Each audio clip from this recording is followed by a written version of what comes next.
Sir good evening. ஆடியோல check பண்ணிக்கிறேங்க. Okay.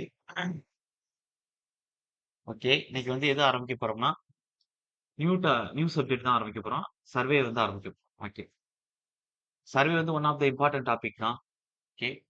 ஆ ஃபர்ஸ்ட் ஆரம்பிச்சுருவோம். சீக்கிரமே முடிச்சிடலாம். ஒரு 15 செஷன் குள்ள முடிச்சிடலாம். நீங்க ஈஸியா புரிஞ்சுக்கக்கூடியது தான். ஓகே. ரீசென்ட்டா சர்வேயர் எக்ஸாம்க்கு படிச்சிருப்பாங்க. ரோடு இன்ஸ்பெக்டர் படிச்சிருப்பாங்க. இதுல சில டாபிக்ஸ்லாம். அதுக்கடுத்து ஜேடியூ ப்ரிப்பேர் பண்ணவங்க யாராச்சும் இருந்தாங்கன்னா படிச்சிருப்பாங்க. இல்ல புதுசா எக்ஸாமுக்கு இப்ப தான் ப்ரிப்பேர் பண்றீங்க அப்படின்னாலும் பிரச்சனை இல்ல. நான் எதையும் எந்த ஒரு டாபிக்கையும் கன்சிடர் பண்ணாம, இவங்க படிச்சிருப்பாங்கன்னு ஏனோ தானோன்னு நடத்துறதோ, இக்னோர் பண்ணதோ, அந்த விஷயங்கள் பண்ண மாட்டேன். புதுசா இப்ப சர்வே யார் பார்க்குறீங்களோ, அந்த அளவுக்கு தான் உங்களுக்கு நான் நடத்துவேன். ஓகே. இப்ப சர்வேல வந்து வெயிட்டேஜ் படி தான் நம்ம நடத்துவோம். ஃபர்ஸ்ட்டு எது நடத்துவோம்னா, காம்பஸ் சர்வே நடத்துவோம். வெயிட்டேஜ்னா 3 கொஸ்டின் இருக்க மாரி. Minimum 3 question. அதுக்கடுத்து லெவலிங் நடத்துவோம்.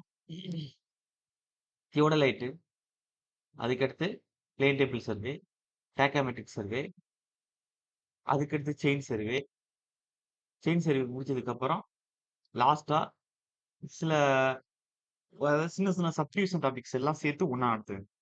அதாவது ஜிபிஎஸ், அதுக்குள்ள டிஸ்ஸு, அதுக்குள்ள GPS, remote sensing, hydrographic survey, photogrammetry இது மாரி சின்ன சின்ன சப்டிவிஷன்ஸ் உடைஞ்சிருக்கும். அது எல்லாத்தையும் சேர்த்து ஒண்ணா நடத்துவேன். ஓகே. இன்ட்ரஸ்டடா படிக்கக்கூடிய டாபிக் தான். நீ நீங்க இன்ஜினியரிங்ல வந்து சில இடத்துல சர்வேயிங் 1, 2, 3ன்னு படிச்சிருப்பீங்க. சில அட்டானமஸ் காலேஜ்லலாம் என்ன செஞ்சிருப்பாங்கன்னா, 2 ஒரே சர்வே வச்சிருப்பாங்க. சில காலேஜ்ல 2 வால்யூமா வச்சிருப்பாங்க. ஒவ்வொரு காலேஜுக்கும் தகுந்த மாரி மாறும். ஓகே. First survey. சர்வே இத தமிழ்ல எப்படி சொல்லுவாங்கன்னா, கணக்கெடுப்புன்னு சொல்லுவாங்க. ஓகேயா? அதாவது சர்வே இன்னொன்னு எப்படி சொல்லலாம்? மெஷர்மென்ட்ன்னு சொல்லலாம். அதாவது தமிழ்ல அளவீடுகள்னு சொல்லலாம். பியூரா நீங்க எங்க எதனா கேள்விப்பட்டிருப்பீங்கன்னா, அ ஏதாச்சும் ஆ நீங்க YouTubeலலாம் நெறைய பார்ப்பீங்க. ஆ நெறைய வந்து சர்வே பண்ணிட்டே இருப்பாங்க. இந்த எலக்ஷன்ல வந்து யாருக்கு சாதகமா வந்து ஆ மக்கள் வந்து ஓட்டு அதிகமா வந்து வாக்களிக்கிறதுக்கான பாசிபிலிட்டி இருக்கு. இல்ல அடுத்து வந்து ஏதாச்சும் சினிமா துறையில ஒரு போஸ்டிங் குடுத்து, அந்த பட்டத்துக்கு வந்து அடுத்து யார் வரப்போறா? அப்டின்னு வாக்கெடுப்பு சர்வே பண்ணுவோம்னு சொல்லுவாங்க. அப்ப அதுவே உங்களுக்கு தெரிஞ்சிருக்கும். சர்வேனா கணக்கெடுக்கணும். 10 வருஷத்துக்கு ஒரு டைம் வந்து அ சர்வே பண்ணுவாங்க. பாப்புலேஷன் குரோத் வந்து எந்த அளவுக்கு இருக்கு அப்படின்னு கண்டுபிடிக்கிறதுக்காண்டி சர்வே பண்ணுவாங்க. உங்களுக்கு தெரியும். அதிலேயே சர்வேன்னு வார்த்தை வரும். கணக்கெடுப்பு. பேசிக்கா எல்லா இடத்துலயும் சர்வே பண்ணணும் அப்படின்னு சொன்னான்னா, உங்களுக்கு தெரியும். அதாவது டெக்னிக்கலா இன்ஜினியரிங் பாயிண்ட் ஆஃப் வியூல சர்வேன்னு சொல்லாம, பொதுவா சர்வே பண்ணோம்னா, கணக்கெடுக்கணும் அப்படின்றது அர்த்தம். அது உங்களுக்கே தெரியும். இப்ப சர்வேன்னா கணக்கெடுப்பு. ஓகே. அப்ப இந்த கணக்கெடுப்ப பத்தி தான் பார்க்க போறோம். இந்த கணக்கெடுப்ப பத்தி பார்க்கும்போது, ச அதாவது நார்மலா ஒரு கணக்கிடுதல்னா, நீங்க 2 இடத்துல படிச்சிருப்பீங்க. மெஷர்மென்ட்ஸ பத்தி அறிவியல்னு சொல்லக்கூடிய சயின்ஸ்லயும். அதே வந்து கூட்டல், கழித்தல், பெருக்கல், அதுக்கடுத்து வகுத்தல், எண்கணிதம், அதே அல்ஜிப்ரான்னு சொல்லுவாங்க. இயற்கணிதம், ட்ரிகனாமெட்ரின்னு சொல்லுவாங்க. முக்கோணவியல். இந்த மாரி நெறைய கணக்கெடுப்பு அதுகள பத்தி இங்க பார்த்திருப்பீங்க. அது மேத்ஸ்ல பார்த்திருப்பீங்க. மேத்ஸ், சயன்ஸ் 2லயும் மெஷர்மென்ட்ஸ் பத்தி பார்த்திருப்பீங்க. ஓகே. அப்ப இந்த 2யும் கலந்து இன்ஜினியரிங்ல ஒரு கணக்கெடுப்ப பத்தி படிக்க போறோம். அந்த கணக்கெடுப்பு தான் சர்வே. ஓகே. இத சர்வேயிங்ன்னு சொல்லுவாங்க சில இடத்துல. சில இடத்துல இன்ஜினியரிங் சர்வேன்னு சொல்லுவாங்க. ஓகே. இப்போ ஒரு ஐடியா கிடைச்சிருச்சா என்ன பார்க்க போறோம்ன்னு? ஓகே. அப்ப இதுக்கு நேம் வந்து இன்ஜினியரிங் சர்வே. Engineering survey. பியூரா சொல்லணும்னா. இல்ல சர்வேயிங் அப்படின்னு சொல்லுவாங்க. ஓகே. அப்ப இந்த சர்வேன்னா இப்ப தான் சொன்னேன். தமிழ்ல என்ன சொன்னோம் அத? கணக்கெடுப்பு. கணக்கெடுப்பு. ஓகே. இத இன்னொரு முறையில சொல்லணும் அப்படின்னா, அளவீடுகள். அதாவது மெஷர்மென்ட்ஸ் அப்படின்னு சொல்லுவாங்க. மெஷர்மென்ட்ஸ்னா நமக்கு தெரியும். அளவீடுகள். அளவீடுகள். ஓகே. ஓகே. இப்ப ஒரு சும்மா சொல்றேன். இப்ப வந்து எக்ஸாம்பிள் சொல்றேன். இப்போ மக்கள் தொகை கணக்கெடுக்கிறாங்கன்னா, லாஸ்ட்டா 2010ல வந்து கணக்கெடுத்து சொ சொல்லியிருக்காங்க அப்டின்னா, அப்ப அத அத அத வந்து ரெஃபரன்ஸா எடுத்துக்கிட்டு தான் இப்ப கால்குலேட் பண்ணுவாங்க. மறுபடியும் வந்து என்ன செய்வாங்க, கால்குலேட் பண்ணும்போது போன போன பீரியட விட இப்ப எவ்வளவு கூடியிருக்கு அப்டின்னு எடுத்துக்குறோம். புரியுதா என்ன சொல்றேன்னு? அப்ப இப்ப சும்மா உங்களுக்கே சொல்றேன். மக்கள் தொகை கணக்கு எடுக்குறாங்க. லாஸ்ட்டா சும்மா சொல்றேன். 2010 கணக்கு எடுத்திருக்காங்க. அதுக்கு 2020, 21ல வந்து கணக்கீடு செய்றாங்க அப்டின்னா, ஒவ்வொரு வீட்டுக்கும் வருவாங்க. அந்த ஊர்ல வந்து ஒவ்வொருத்தவங்களுக்கும் அத குடுத்துருப்பாங்க. கவர்மெண்ட் அரசு சார்ந்த துறையில இருக்கக்கூடியவங்க, ஊராட்சி அமைப்புகள்லனா, அந்த சத்துணவு டீச்சர்ஸ் இருப்பாங்க.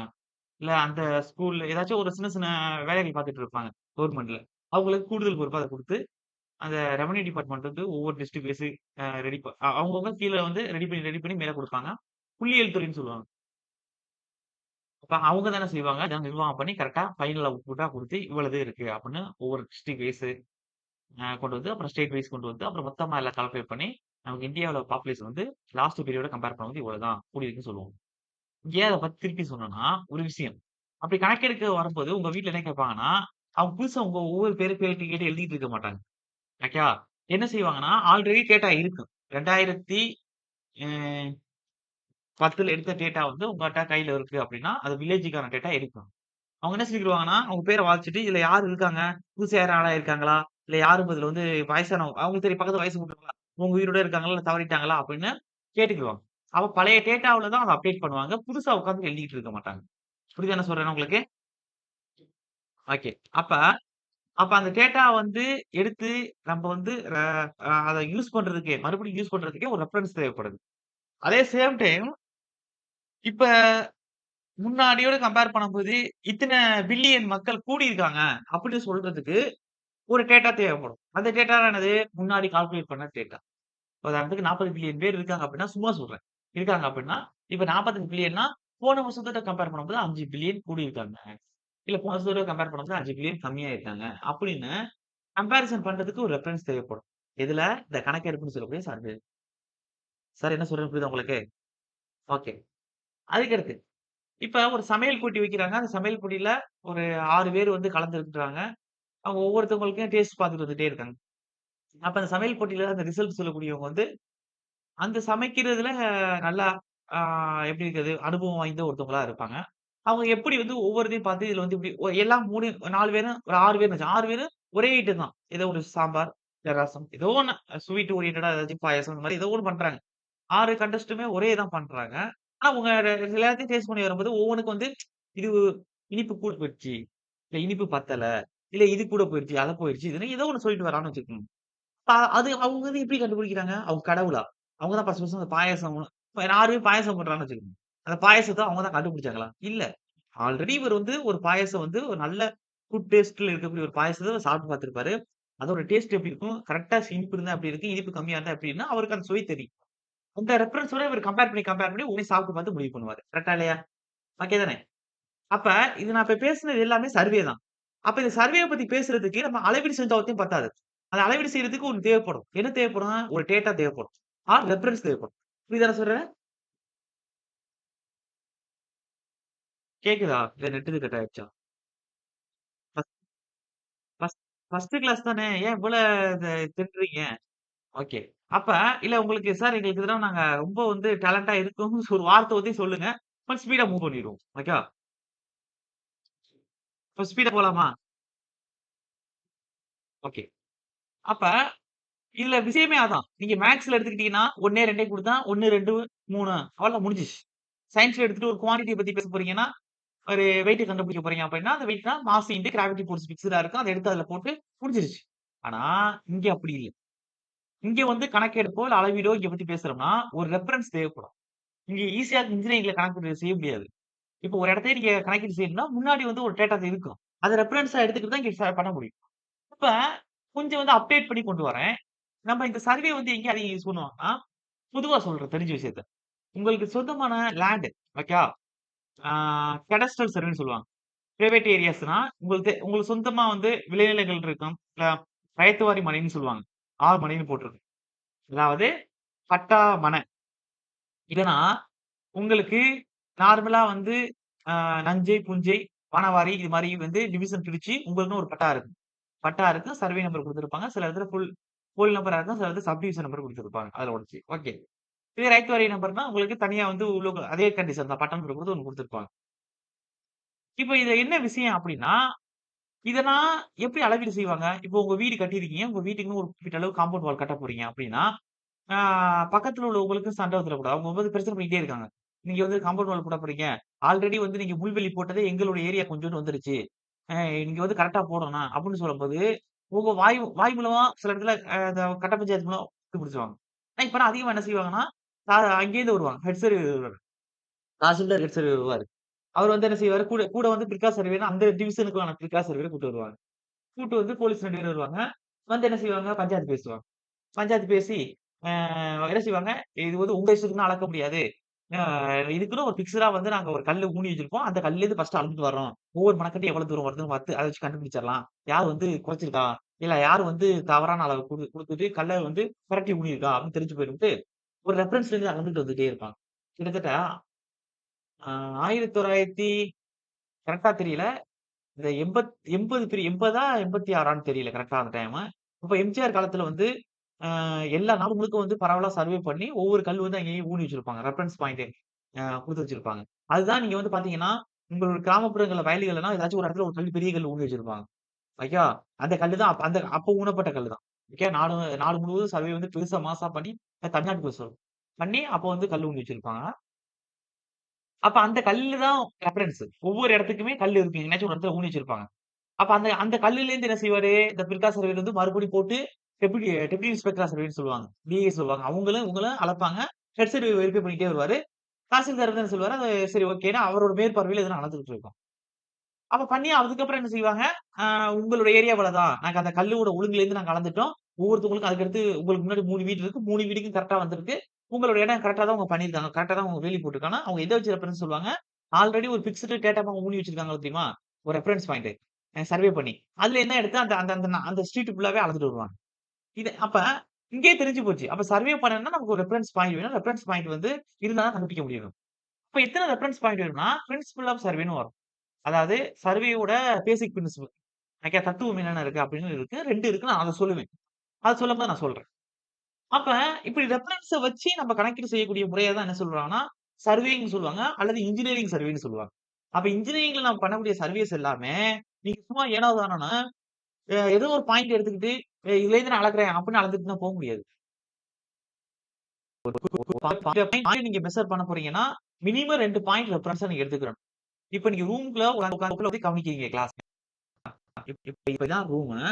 இந்த ரூம்ல வந்து ஒரு குறிப்பிட்ட இடத்துல வந்து உட்கார்ந்து கவனிக்கிறீங்கன்னா, உங்க பாயிண்ட் வந்து நீங்க மெஷர்மென்ட் பண்ணணும் அப்படின்னா, நீங்க என்ன செய்யணும்? உங்களுக்கு பக்கத்துல வந்து லெஃப்ட் சைடோ, ரைட் சைடோ திரும்பி பாருங்க. ஏதாச்சும் ஒரு சுவர் இருக்கும். அப்ப அத வந்து என்ன செய்றீங்க? அப்ப இந்த சுவத்துலேருந்து, இந்த வால்லேருந்து எவ்வளவு தூரம் உட்கார்ந்திருக்கீங்க? ஹரிசாண்டல் ஆக்சிஸா? அப்ப இது வந்து 4 மீட்டர்யா? ஓகே. அப்ப சீலிங்லேருந்து உங்களுடைய தலைக்கு மேல எவ்வளவு தூரத்துல கீழ இருக்கீங்க? அப்ப இது ஒய் ஆக்சிஸ்க்கு. அப்ப மினிமம் 2 பாயிண்ட். இந்த சீலிங்கையும், இந்த பக்கத்துல உள்ள வாலையும் ரெஃபரன்ஸ் எடுக்கிறீங்களா? மினிமம் 2 பாயிண்ட் எடுத்தா தான், உங்களையும் நான் பொசிஷன் பண்ண முடியும். ஓகே. உங்களே பொசிஷன் பண்ணி இந்த ரூம்ல இந்த இடத்துல உட்கார்ந்திருக்கான்னு சொல்ல முடியும். என்ன சொல்றேன் புரியுதா உங்களுக்கு? ஆ. அப்ப இங்க பார்த்தாவே உங்களுக்கு தெரிஞ்சிருச்சு. அப்ப உங்கள நீங்க சர்வே பண்றதா இருந்தாலுமே, என்ன தேவைப்படுது? மினிமம் 2 டேட்டா தேவைப்படுது. அதாவது ரெஃபரன்ஸ் தேவைப்படுது. அப்ப இதே மாரி தான்.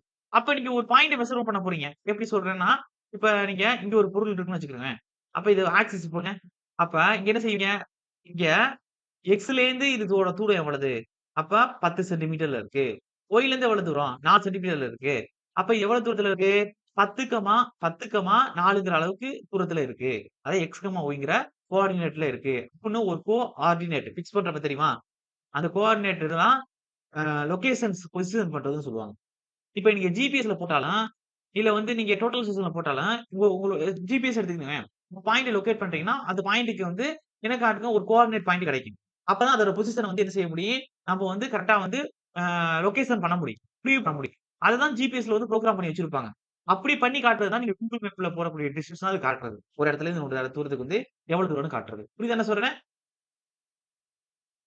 ஓகே. அப்ப இப்ப பேசிக் கான்செப்ட்லேருந்து வரேன். இந்த பேசிக் கான்செப்ட்ல ஒரு கொஸ்டின் இருக்கு. ஆனா பேசிக் கான்செப்ட் இன்டெப்த்தா சொல்லப் போறதில்ல. பின்னாடி இன்டெப்த்தா சொல்லுவேன். அப்ப காம்பஸ் சர்வே தான் ஆரம்பிக்க போறேன். அப்ப அந்த காம்பஸ் சர்வே உங்களுக்கு தெரியணும்னா, பேசிக்கா சில விஷயங்கள் உங்களுக்கு தெரியணும். அத சொல்லிட்டு தான் நான் ஆரம்பிக்க போறேன். இப்போ ஒரு ஐடியா கிடைச்சிருச்சா? ஒன்லைன் ஸ்டோரி மாரி. இன்ஜினியரிங் சர்வேனா என்னன்னு? ஓகே. இப்ப ஃபர்ஸ்ட் பேசிக் கான்செப்ட்ல என்னன்னா, அப்ஜெக்டிவ் வந்து ஓகே. இப்ப நான் சொல்ற விஷயங்கள் எல்லாம் எக்ஸாம்ல கேட்ட கொஸ்டின்ஸ் தான். ஆனா பேசிக்கா இருக்கும். அவ்வளவுதான். First objective of survey. சர்வேயோட அப்ஜெக்டிவ் என்ன? அப்டின்னா இப்ப அது நோக்கம். ஏன் சர்வே அளவீடு செய்யணும்? அப்படிங்கிற நோக்கம் என்னன்னா, இப்ப வந்து ஒரு இடத்துல நீங்க ரோடு போட போறீங்க. அப்ப ரோடு போட போறீங்கன்னா, நீங்க பாட்டுக்கு ரோடுன்னா என்ன அர்த்தம்? அதுக்கு பேரு என்ன சொல்லுவாங்கன்னா, ஹைவேன்னு சொல்லுவாங்க. ரோடு. என்ன சொல்லுவாங்க? ஹைவேன்னு சொல்லுவாங்க. ஓகே. ஹைன்னா உயரம், வேன்னா பாதை. உயரமான பாதைன்னு சொல்லுவாங்க. கரெக்ட்டா இல்லையா? ஓகே. இப்ப நீ போடக்கூடிய ரோடு, நீங்க பாட்டுக்கு உங்க இடுப்பு அளவுக்கு போட முடியுமா ரோடு? அ இல்ல உங்க தல அளவுக்கு ரோடு போட முடியுமா மண்ண ஏத்தி? இல்ல வந்து ரொம்ப பள்ளமா வந்து காலுக்கு கீழ நீங்க இப்ப நார்மலா ஒரு ரோட்ல நிக்கிறீங்க. அங்கருந்து மண்ண வந்து ஒரு 2 மீட்டருக்கு வெட்டுங்கடான்னு வெட்டிட்டு நீங்க போடுவீங்களா? அப்ப அந்த இடத்துல ரோடு போடணும்னா என்ன செய்வீங்க நீங்க? பக்கத்துல வந்து இந்த ரோடு ஒரு இடத்துல முடியும்ல. அது ஒரு ரோடு சர்ஃபேஸ் எப்படி இருக்கு? இத ரோடோட ஜங்ஷன் சொல்லுவாங்க. இன்னொரு ரோடு வந்து ஜாயின் பண்றது. அப்ப இதுல ஏதாச்சும் பக்கத்துல ஜாயின் பண்ணுதா? அதோட ரோடோட லெவல் எப்படி இருக்குன்னு அனுசரிச்சு போடணும் நம்ம. பக்கத்துல இருக்கக்கூடிய ரெஃபரன்ஸ எடுத்துக்கிட்டு, அதுக்கப்புறம் இந்த ரோடோட லெவல டிசைன் பண்ணுவோம். கரெக்ட்டா இல்லையா? ஓகே. அப்ப அது ஒரு விஷயம். இன்னொன்னு என்ன செய்வோம்னா, இப்ப இந்த இடத்துல நீங்க ரோடு போட போறீங்க. குண்டும் பள்ளமா இருக்கு அப்டின்னா, நீங்க என்ன செய்யணும்? ஆல்ரெடி இந்த ரோடு வந்து என்ன கண்டிஷன்ல இருக்குன்னு ஒரு சர்வே பண்ணியிருப்பாங்க. இது ஃபர்ஸ்ட் 2 சர்வே பண்ணியிருப்பாங்க. இப்ப ரோடு கண்டிஷன் எப்படி இருக்கு அப்படின்னு லெவலிங் பண்ணியிருப்பாங்க. அதாவது சம ச சமதளமா இருந்த ரோடு இப்ப குண்டும் மேடும் பள்ளியுமா இருக்குன்னா, அப்ப இந்த லெவலிங் வந்து என்ன செஞ்சிருப்பாங்க, ஒவ்வொரு இடத்துலயும் அதான் லெவலிங்ல சொல்லிக் குடுப்பேன். வச்சு மெஷர்மென்ட் எடுப்பாங்க. எடுத்து எந்த இடத்துல மேடு இருக்கு, எந்த இடத்துல பள்ளம் இருக்குன்னு கிராப் போடும்போது கரெக்ட்டா காட்டிக் குடுத்துரும். இப்படி ஏறி இறங்கி இருக்கும். இப்படி இருக்கும். பழைய ரோடு இப்படி இருக்கு. அதாவது பழைய ரோடு. அதாவது எக்ஸிஸ்டிங் ரோடுன்னு சொல்லுவாங்க. Existing road surface. I mean என்னன்னா அதுக்கு அர்த்தம், பழைய ரோடோட சர்ஃபேஸ். இப்ப புதுசு இது வந்து பழைய ரோடு சர்வீஸ் வந்து இப்படி இருக்கு. இப்பைக்கு கரண்ட்ல வந்து மேடு குழியா பார்க்கும்போது, ஸ்லாப் இப்படி கிடைச்சிருக்கு எனக்கு. அதாவது ரெட்யூஸ்டு லெவல் உயரத்த பத்தி ரோடோட மட்டத்த வந்து இதுல போடுறேன். ரோடோட டிஸ்டன்ஸ் 0 மீட்டர்ல ஆரம்பிச்சு எவ்வளவு டிஸ்டன்ஸ் அளந்திருக்கும்? 2 கிலோமீட்டர் அளந்திருக்குமா? அப்ப அதோட டிஸ்டன்ஸ் அத வந்து இங்க எழுதுறேன். 0 மீட்டர், 5 மீட்டர், 10 மீட்டர், 20 மீட்டர் இங்க அளந்துட்டு போயிட்டே இருக்கேன். ஓகே. இப்ப என்ன செய்றேன்? ரோடு வந்து இப்படி கண்ணாபின்னான்னு இருக்கு. இதுக்கு முன்னாடி ரோடு எவ்வளவுக்கு போட்டுருக்கான்னு, அப்ப சர்வே பண்ணியிருக்கிறத வச்சு நான் எடுத்து பார்க்கிறேன். அந்த சர்வே டேட்டா இருக்கும். அந்தந்த கிராமத்திலேயோ, உள்ளாட்சி அமைப்புகள்லயோ, நகராட்சி அமைப்புகள்லயோ, நீங்க எந்த டிவிஷன் கீழ அந்த ரோடு வருதோ, பேரூராட்சி அமைப்புகள்லயோ இருக்கு. மெயின்டெயின் பண்ணியிருப்பாங்க பஞ்சாயத்துல. அங்க போய் பார்த்தோம்னா, என்ன குடுத்துருப்பாங்க, ஒரு 102.45 மீட்டர் ஆர்எல்க்கு ரோடு போட்டிருப்பாங்க. இது மீன்ஸ் லெவல்லயும் சொல்லுவாங்க. நான் சொல்லிருப்பேன் உங்களுக்கு. மீன்ஸ் லெவல்னா என்னன்னா, அது அந்த அந்த டாபிக் லெவலிங்குள்ள வரும்போது சொல்லுவேன். மீன்ஸ் லெவல் சராசரி கடல் மட்டம். ஓகே. அப்ப இந்த 102.45க்கு ஆல்ரெடி போட்ட ரோடு இருக்கும் தெரியுமா? அது வந்து அந்த லெவல் தான் போட்டிருக்காங்க. ஓகே. அந்த டேட்டா நமக்கு கிடைச்சிருச்சு. இப்போ வந்து நம்ம மெஷர் பண்ணதுல ரோடோட சர்ஃபேஸ் எப்படி இருக்கு? இப்படி மேடு மூலியமா இருக்கு. நம்ம கண்ணால பார்க்கும்போது தெரியுது மேடு மூலியமா இருக்கு. இப்ப நான் என்ன செய்றேன்னா, நல்லா கவனிக்கிறேன். இப்ப நான் என்ன செய்றேன்னா, இப்ப இதுக்கு வந்து இப்ப நான் ஒரு பிக்ஸ் பண்றேன். ஆல்ரெடி போட்டது ஏன் பள்ளமா இருக்கு? அப்ப வந்து மழை தண்ணி அதிகமா தேங்குது. மழை தண்ணி தேங்கும்போது, வாகனம் அதிகமா அந்த இடத்துல மூவ் ஆகும்போது, மேல இருக்கக்கூடிய சர்ஃபேஸ்னா அரிமானம் ஏற்பட்டு, அதாவது அலிகேட்டிங் கிராக்ன்னு சொல்லுவாங்க. அத நான் எதுல சொல்லுவேன்னா உங்களுக்கு நெறைய கிராக் இருக்கு. ஓகேவா? பாட் ஹோல்ஸ் நெறைய இருக்கு. இதெல்லாம் உங்களுக்கு ஹைவே நடத்தும்போது, ஹைவே மெயின்டனன்ஸ்ன்னு ஒரு டாபிக் குடுப்பேன். அத வந்து சொல்லிக் குடுப்போம். ஓகே. அலிகேட்டட் கிராக்ன்னு சொல்லுவாங்க. ஓகேவா? ஓகே. அப்ப இந்த கிராக்னா எதனால ஃபார்ம் ஆகுது? தண்ணி மழை பெய்யும்போது அதிகமா ஒரு குறிப்பிட்ட பகுதியில வந்து தேங்குது. அப்ப அந்த பகுதியில வெஹிக்கிள்ஸ் அதிகமா மூவ் ஆகும் பொழுது, அங்கே மேல இருக்கக்கூடிய அந்த தார் ஆர் பிட்டுமண்ணா அந்த கல்லுலாம் என்ன ஆச்சுன்னா, சொல்ல விட்ட மாரி அச்சிடுது. ஒண்ணு அலிகேட்டிங் கிராக்ஸ் உருவாகுது. அலிகேட்டட் கிராக்ஸ் உருவாகுது. இல்ல பாட் ஹோல்ஸ்ன்னு சொல்லுவாங்க. அதாவது பாட் ஹோல்ஸ்ன்னா அது எப்படின்னா, ப அ பள்ளம் பள்ளமா இருக்கு. பறவைகள் வந்து தண்ணி குடிக்கிற மாரி இருக்கு. ஓகே. நீங்க பார்த்துருக்கீங்களா ரோட்ல நான் பள்ளம் பள்ளமா இருக்கும். தண்ணி தேங்கி இருக்கு மழை பெஞ்சா. சின்ன சின்ன பள்ளமா, குழியா. ஓகே. அதுதான் சொல்லுவாங்க பள்ளம். இதெல்லாம் உங்களுக்கு ஹைவே மெயின்டனன்ஸ்ன்னு சொல்லுவேன். இந்த வார்த்தைக்கான அர்த்தம்னா என்னன்னு. இதுல ஒரு கொஸ்டினே பொறுத்து கேட்டுட்டே இருப்பாங்க. ஓகே. அப்ப என்னென்ன ஃபெயிலியர் வந்து ரோட்ல இருக்கு. அப்ப இதனால தான் பிரச்சனை வருதுன்னு தெரிஞ்சுச்சு. அப்ப நான் வந்து அடுத்து நம்ம யோசிக்கிறோம். அந்த சர்வேயர் வந்து அந்த இன்ஜினியர் யோசிக்கிறாரு. சர்வேயர் வந்து பண்ணி டேட்டா குடுத்துட்டாரு. அந்த இன்ஜினியர் யோசிக்கிறாரு. அப்ப நம்மளோட லெவல் ஆஃப் ரோட் சர்ஃபேஸ ஏத்துவோம். ஆல்ரெடி 102.45 மீட்டர் போட்டிருக்காங்கன்னா, இப்ப நம்ம என்ன செய்யலாம்? ஒரு 2 மீட்டருக்கு உயரத்த கூட்டுவோம். 104.45 மீட்டர் போடுவோம் அப்டின்னா, இப்போ வந்து ஒரு சர்ஃபேஸ் வந்து பிக்ஸ் பண்றாரு. அது எங்க இருக்குன்னா, இங்க இருக்கு. சும்மா குடுக்குறேன். இந்த சர்ஃபேஸ். அப்ப இந்த கோடு என்னது? 104.45 மீட்டர். அப்ப இது பழைய கிராப் எப்படி இருக்கு? இப்படி இருக்கு. இப்படி இருக்கு, இப்படி இருக்கு. பழைய கிராப்போட எக்ஸிஸ்டிங் ரோட் சர்ஃபேஸ். ஓகேங்களா? ஓகே. இப்படி இருக்கு. அப்ப இத கோட்டுக்கு கீழ இருக்கிறதெல்லாம் என்ன செய்வோம்? கோட்டுக்கு கீழ இருக்கிறதுனா அர்த்தம். பள்ளம் இருக்கு. அப்ப அதெல்லாம் என்ன செய்யணும்? ஃபர்ஸ்ட் ரோட் சர்ஃபேஸ் ரெடி பண்ணணும். போயிட்டா மேல வந்து நம்ம என்ன செய்யணும்? ரோடு போட ஆரம்பிக்கணும். அப்ப இதெல்லாம் ஃபில் பண்ணணும். ஃபில்லிங். புரியுதா சொல்றேன்? அப்ப இந்த கோட்டுக்கு மேல உள்ளதுன்னா கட் பண்ணணும். கட்டிங் பண்ணணும். புரியுதா நான் சொல்றேனே? கீழ உள்ளத ஃபில் பண்ணனா மேல உள்ளத கீழ உள்ளத ஃபில் பண்ணா மேல உள்ளத கட் பண்ணணும். சார் புரியுதா நான் சொன்னேன்? அப்ப கட்டிங், ஃபில்லிங். அப்ப இந்த கட்டிங், ஃபில்லிங் டவுட்டா? ஓகே. அப்ப இந்த கட்டிங், ஃபில்லிங் பண்றோமே தெரியுமா? அப்ப இது எதுலேருந்து எடுத்து பண்ணோம்? ஆல்ரெடி இருக்கக்கூடிய கிரவுண்ட் சர்ஃபேஸ்ல நம்ம சர்வே பண்ணி லெவலிங் மூலமா கண்டுபிடிச்சது.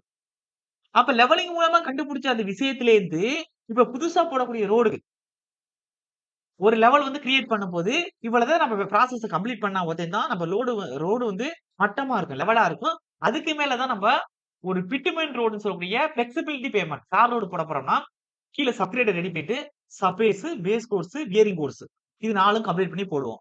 இதே வந்து நீங்க வந்து ரிஜிட் பேமெண்ட்ன்னு சொல்லக்கூடிய சிமெண்ட் கான்கிரீட் ரோடு போட போறீங்க அப்டின்னா, சப்கிரேடர் ரெடி பண்ணிவிட்டு, பேஸ் கோர்ஸ், வியரிங் கோர்ஸ் ஆ சாரி வியரிங் கோர்ஸ்ன்னா என்ன சொல்லுவாங்க? மேல கான்கிரீட். இது 3 தான் இங்க கம்ப்ளீட் பண்ணுவாங்க. சார் என்ன சொல்றேன் புரியுதா? என்ன சொல்றேன்னா, அப்ப சர்வேக்கு நோக்கமே என்னன்னா, ஆல்ரெடி அந்த க்ரௌன் சர்ஃபேஸ் எப்படி இருக்கு? அப்படிங்கிறத பத்தி டேட்டா தெரிஞ்சுக்கிறதுக்கு ஃபர்ஸ்ட் ஆப்ஜெக்டிவ் பாயிண்ட். சார் புரியுதா நான் சொல்றேன்னு? எழுத ஆரம்பிக்கலாமா? அப்ப அப்ஜெக்டிவ்ஸ்ல ஃபர்ஸ்ட் பாயிண்ட் இதான் ஆல் தி அபோவ் கேட்டகரில கேட்பாங்க.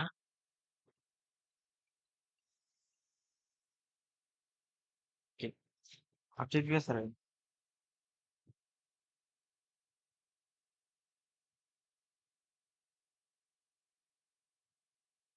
ஓகே. இரைச்சலா இருக்க மாரி இருக்கு. யார் மியூட்ல போடாம இருக்குதுன்னு தெரியல. டவுட்டா இருக்கும்போது தான் ஆன் பண்ணுங்க. ஓகே. லாஸ்ட் அட்டெண்டன்ஸ் எடுக்கிறேன். ஓகே. யார் யார் வந்திருக்கான்னு தெரியும்.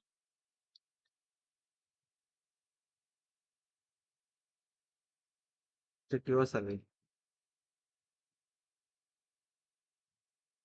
ஃபர்ஸ்ட் பாயிண்ட் அதாவது to take measurement for determining the location of existing ground feature.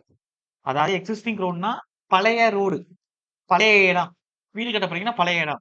அப்ப அத பத்தி தகவல வந்து சேகரிக்கணும். Collecting information. ஓகேயா? அப்ப தகவல வந்து சேகரிக்கணும் அப்படின்னா, அப்ப அதுக்கு சர்வே பயன்படுத்துறோம். ஒன் ஆஃப் த நோக்கமா. அப்ப to take measurements first point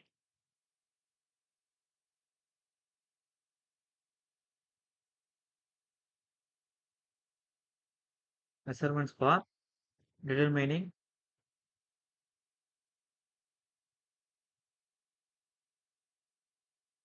the location of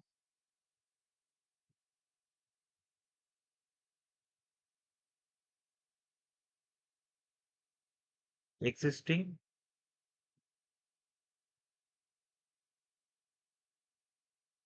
ground surface. இல்லாட்டி ground features. அப்ப இந்த தகவல வந்து அந்த சர்வே மூலம் தான் நமக்கு கிடைக்கும். ஒண்ணு பழைய டேட்டால இருந்து கிடைக்கிற ரெஃபரன்ஸா, இப்ப புதுசா அதுவும் எடுத்துக்குவோம். இப்ப ரோடு வந்து இப்பைக்கு என்ன நிலவரத்துல இருக்கு அப்படின்னு சர்வே பண்ணி எடுத்துக்கிறோம். அப்ப அதோட கம்பேர் பண்ணி தான் புது ரோடு. ஓகே. புது ரோட வந்து பிரிப்பேர் பண்ணுவாங்க. ப்ரீசீடிங் லைன்னு சொல்லுவாங்க. ஓகே. இனிமே போடக்கூடிய ரோடு லைன். ஓகே. அதுக்கு அடுத்து. அப்ப அடுத்து என்னன்னா, ஒரு பாயிண்ட்ட நீங்க லொகேட் பண்ண போறீங்க. அதாவது எப்படி சொல்லுவோம்னா, இங்க பொசிஷன் பண்ண போறோம்.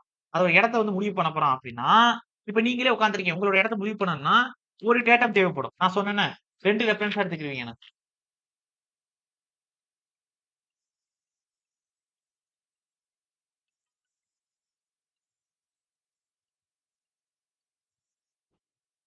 Okay.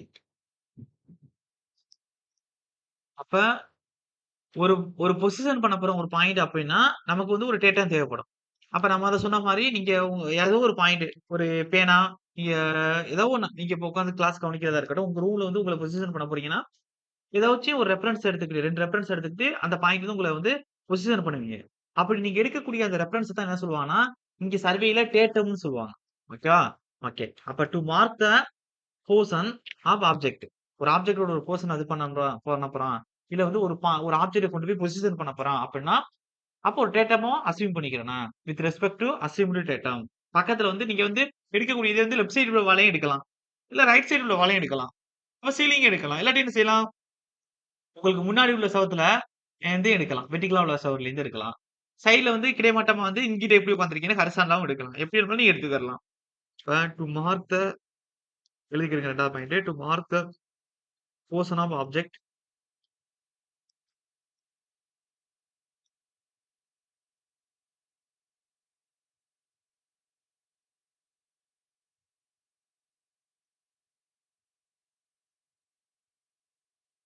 of object with respect to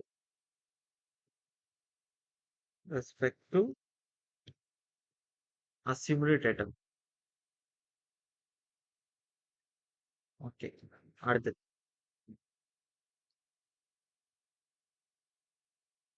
இப்ப இது மாரி நான் இப்ப மேல சொன்னேன் தெரியுமா? ஃபில்லிங்ன்னு ஒண்ணு சொன்னேன்.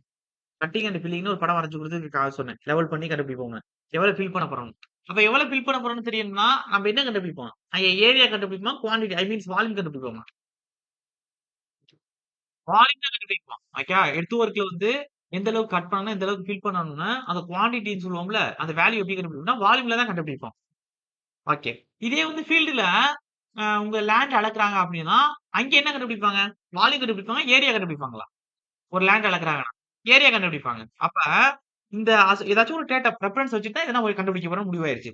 அப்படி கண்டுபிடிக்கக்கூடியது என்னென்ன கண்டுபிடிக்கலாம்னா, டூ கால்குலேட் த ரிலேட்டட் குவான்டிட்டீஸ். அதாவது ஒண்ணோட ரிலேட் பண்ணி தான் அத கண்டுபிடிப்பாங்க டேட்டம்ல. அந்த குவான்டிட்டீஸ் எப்படி இருக்கும்னா, ஏரியாவும், வால்யூமாவும் கண்டுபிடிப்பாங்க அப்படின்னு சொல்றேன். 3ஆம் பாயிண்ட் எழுதிக்கிறேங்க. அதாவது சில சில சப்ஜெக்ட் இந்த கான்கிரீட் டெக்னாலஜி, சர்வேனா கரெக்ட்டா 10 டூ 12 கொஸ்டின் வந்து எப்பயும் கேட்டுட்டே இருப்பாங்க. ஆனா சில சப்ஜெக்ட்ல வந்து யாருமே ஒரு கொஸ்டினோட விட மாட்டாங்க. யுனிவர்சலா நீங்க எக்ஸாம் எழுதுற மாரி எவ்வளவு பேரு எக்ஸாம் பிரிப்பேர் பண்ணிட்டு இருப்பீங்க, எழுதுவாங்க. அவங்க எல்லாருமே சில சில சப்ஜெக்ட்ல ஒரு கொஸ்டினோட விட மாட்டாங்க. எப்படி கேட்டாலும் எழுதிருவாங்க. அப்ப அந்த மாதிரியான சப்ஜெக்ட் தான் சர்வே. அப்ப இதெல்லாம் நீங்க என்ன இருக்குன்னு, அப்ப எல்லாருக்கும் இது வந்து ஒரு கொஸ்டினோட விடாத அளவுக்கு ஸ்ட்ராங்கா இருப்பாங்க அப்படின்னா, அந்த அளவுக்கு இதுல வந்து நீங்க கேர்ஃபுல்லா படிச்சிருக்கணும். அப்ப நீங்க எப்படி கவனிக்கிறீங்கன்னு தான் அர்த்தம். அப்ப என்ன அர்த்தம் அது? இது ஈஸியான சப்ஜெக்ட்ன்னு அர்த்தம். அப்ப இந்த ஈஸியான சப்ஜெக்ட் நீங்க கொஸ்டின் விடக்கூடாதுன்னா, ஃபர்ஸ்ட்ல இருந்து ஒவ்வொரு கிளாஸுமே கரெக்ட்டா ஃபாலோ பண்ணிக்கிறணும். அப்ப இதுக்கு முன்னாடி ஏதாச்சும் ஒரு சப்ஜெக்ட் முன்ன பின்ன வந்து சொதப்புனாலும், இப்ப ஆரம்பிச்சிருக்கக்கூடிய கரண்ட் சீரிஸ்ல போகக்கூடிய சாயில் மெக்கானிக்ஸ் 2 இருக்கட்டும், அ ஸ்ட்ரக்சரல் அனாலிசிஸா இருக்கட்டும், ஃப்ளூயிட் மெக்கானிக்ஸா இருக்கட்டும், இப்ப சர்வேயிங்கா இருக்கட்டும், இதாச்சும் நீங்க என்ன செய்யணும்? கரெக்ட்டா ஃபாலோ பண்ணிட்டு வந்தீங்கன்னா, ஒரு கான்ஃபிடன்ட் கிடைக்கும். ஓகே. ஒரு சில பேருக்காண்டி சொல்றேன். To calculate the related குவான்டிட்டீஸ்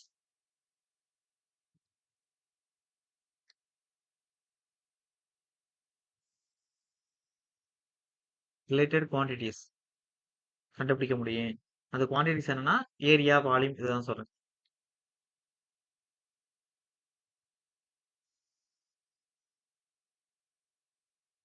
like area and volume.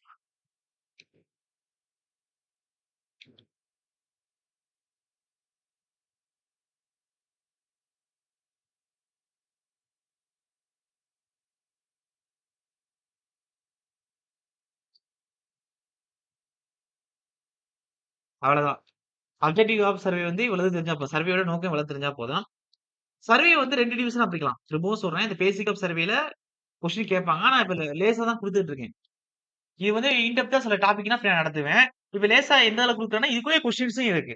அதையும் பார்த்துக்கிடுங்க. இப்ப சர்வே எப்படி அளக்கலாம்னா, இப்ப நான் உங்கட்ட ஒரு டேப் குடுக்குறேன். ஓகே. நீங்க காலேஜ்ல செயின்லாம் படிச்சிருப்பீங்க. அத நான் பின்னாடி நடத்துவேன். செயின் சர்வேல நடத்துவேன். ஒரு டேப் உங்களுக்கு எல்லாருக்கும் தெரியும். ஓகே. நார்மலா வந்து நார்மல் டேப் கிளாத் டேப்பே குடுக்குறேன்னு வச்சுக்கங்க. இப்ப நான் உங்கட்ட குடுத்தா நீங்க என்ன செய்வீங்க? எடுத்துட்டு போய் ஒரு 2 பாயிண்ட் குடுக்குறேன். ஏ பாயிண்ட், பி பாயிண்ட். இப்ப காலேஜ்லலாம் சொல்லுவாங்கல்ல. 2 பாயிண்ட் பொசிஷன் பிக்ஸ் பண்ணி காமிச்சுட்டாங்க. இதுல வந்து 2 அங்க ஒரு மரம், இங்க ஒரு மரம் இருக்கு. 2க்கும் இடைப்பட்ட டிஸ்டன்ஸ் வந்து அளக்க சொல்றாங்க. நீங்க என்ன செய்வீங்க? எப்படி அளப்பீங்க? நான் பூமி எப்படி இருக்கேன்? என்ன ஷேப்ல இருக்கு நான் பூமி? இப்ப லாஸ்ட்ல சொன்னோமே. எல்லா பிளானட்டுமே எப்படி இருக்கும்? தட்டையான கோள வடிவத்துல இருக்கும். நான் பூமி அப்படித்தானே இருக்கும். கரெக்ட்டா இல்லையா? ஓகே. இப்ப பூமி கோள வடிவத்துல இருக்குன்னா, பூமியில எந்த ஒரு பகுதிய வெட்டினாலும் என்ன ஷேப்ல இருக்கலாம்? ஆர்க்கா இருக்கணும். கர்வேச்சரா இருக்கணும். கரெக்ட்டா இல்லையா? ஓகே. அப்ப கர்வேச்சரா இருக்கணும்னா, நான் உங்கட்ட அளக்க சொன்னது பூமியில ஒரு பார்ட்ட. அப்படிங்கும்போது நீங்க வந்து சமதளமா நெனச்சு அளந்துட்டு இருப்பீங்களா? கர்வேச்சரா நெனச்சு அளந்துட்டு இருப்பீங்களா அந்த இடத்துல? ஆ நீங்க பார்க்கக்கூடிய கண்ணுக்கு சர்ஃபேஸ் எப்படி இருக்கு? சமதளமா இருக்க மாரி இருக்கு. நே நே நே நே வளைச்சு பிடிச்சாலோட இல்ல இது பண்ணாலும் என்ன சொல்லுவீங்க நீங்க? நேரா புடின்னு சொல்லிட்டு, உங்களுக்கு அதாவது லீடர் ஒருத்தவங்க முன்னாடி போயிட்டு இருப்பாங்க. பின்னாடி வந்து ஃபாலோவர் ஃபாலோ பண்ணிட்டு வரான்னு வச்சுக்கோங்களேன். நான் செயின் சர்வேல லீடர்னா என்ன? ஃபாலோவர்ஸ்னா என்ன? அதான் கொஞ்சம் டீட்டெயிலா சொல்றேன். இங்க பேசிக்கா சொல்றேன். இப்ப இல்ல உங்க ஃப்ரெண்டே வந்து முன்னாடி நீங்க முன்னாடி புடிச்சிட்டு போறீங்க. பின்னாடி புடிச்சிருக்காங்கன்னு வச்சுக்கோங்க. இப்ப உங்க கொஞ்சம் சாய்வெல்லாம் புடிச்சா நீங்க என்ன சொல்லுவீங்க? நேரா புடின்னு சொல்லுவீங்க. நான் பூமி கர்வேச்சரா தானே இருக்கு. நீங்க எப்படி சமதளமா எடுத்துக்கிட்டு அளக்க முடியும்? கர்வேச்சரா இருக்குன்னா நீங்க வந்து சாய்ச்சு தானே நீங்க அளக்கணும். ஏன் வந்து அளக்க மாட்றோம் அப்டின்னா, ஒரு குறிப்பிட்ட லிமிட் வரையும் நம்ம கண்ணால என்ன விசன வந்து நமக்கு எடுத்துக்கிறோமோ, அத கன்சிடர் பண்ணி தான் அளக்கணும். அப்ப நீங்க ஃபீல்டுல அளக்குற மெஷர்மென்ட்ஸ் எல்லாமே தப்பா, ரைட்டா? எனக்கு அத சொல்லுங்க ஃபர்ஸ்ட்டு. பூ பூமி கர்வேச்சரா இருக்கு. வளைவுல ஒரு இடத்த அளக்குறது எப்படி செய்வோம்? சாய்வா வச்சு அளக்கணும். இப்ப வளைவுல இருக்கிறதுக்கு வந்து ஸ்ட்ரெய்ட்டா வந்து டேப்ப புடிச்சு அளக்க முடியாது. நம்ம என்ன செய்வோம்? ஆங்கிள் கண்டுபிடிச்சு தான் 2 டிஸ்டன்ஸ கால்குலேட் பண்ணுவோம். அப்படிங்கம்போது, வளைவுல இருக்கக்கூடிய இடத்த நீங்க சமதளமா இருக்கக்கூடிய இடம் மாரி நெனச்சு அளக்குறீங்க. அப்ப இது கரெக்ட்டா வருமா? எரரா வருமா இந்த ரீடிங்கிறது? எரரா தான் ஓகேவா? அப்ப எரரா தான் வரும். அப்ப ஏன் சார் அளக்குறோம் அப்டின்னா, நம்மளுடைய சர்வே ஆஃப் இந்தியான்னு சொல்லக்கூடிய எஸ்ஓஐ வந்து என்ன சொல்லியிருக்காங்கன்னா, ஒரு குறிப்பிட்ட லிமிட் வரை ஓகேவா? எல்லா எல்லா நாடும் என்ன பின்பற்றாங்களோ, அத நம்ம ஃபாலோ பண்ணியிருக்கோம். நமக்குன்னு ஒரு அமைப்பு இருக்கு. எஸ்ஓஐன்னு சொல்லுவாங்க. இது ஒரு டைம் எக்ஸாம்ல கேட்டுறாங்க. எஸ்ஓஐன்னா சர்வே ஆஃப் இந்தியான்னு சொல்லுவாங்க. இப்ப இந்த அமைப்பு என்ன சொல்றாங்கன்னா, ஒரு குறிப்பிட்ட லிமிட் வரை நீங்க என்ன செஞ்சுக்கிறீங்க? நீங்க என்ன உங்களுக்கு கண்ணுக்கு விசிபிளா இருக்கோ, அத நீங்க அப்படியே நெனச்சு இந்த கிலோமீட்டருக்கு வரையும் இவ்வளோ டிஸ்டன்ஸ அளந்துக்கிருங்க. அப்டி சொல்றாங்க. ஆனா இது துல்லியமா இருக்காது. கர்வேச்சரா இருக்க மாரி நெனச்சு அளந்தா தான் துல்லியமா இருக்கும். இருந்தாலும் பரவால்ல. இதுவரை இந்த லிமிட்க்குள்ள வரை நீங்க அளந்துக்கிறங்க. தப்பு இல்ல அப்டின்னு குடுத்துருக்காங்க. அந்த லிமிட் தான் என்னன்னா, 250 கிலோமீட்டர் ஸ்கொயர். நான் இப்ப ஏரியா சொன்னனா, டிஸ்டன்ஸ் சொன்னனா? அ நெறைய பேர் காலேஜ்ல படிச்சிருப்பீங்க. இந்த 250ங்கிற நம்பர படிச்சிருப்பீங்க. அது கிலோமீட்டரா, ஏரியாங்கிறதே ஒரு டவுட்டா இருந்துட்டு இருக்கும். 250 கிலோமீட்டர் ஸ்கொயர்னா என்னது? அந்த அளவுக்கு சர்ஃபேஸ் ஏரியாக்குள்ள அளக்கக்கூடிய அளவீடுகள் எல்லாம், நீங்க ஒரே சமதளமா எடுத்துக்கலாம். ஒரே பிளேனா எடுத்துக்கிறலாம். தப்பு இல்ல. அப்படின்னு நம்ம சர்வே ஆஃப் இந்தியா சொல்லியிருக்காங்க. அப்படி சொல்லப்பட்ட விஷயத்த நம்ம எடுத்து அளக்கக்கூடிய சர்வேக்கு பேரு தான் பிளேன் சர்வேன்னு அர்த்தம்.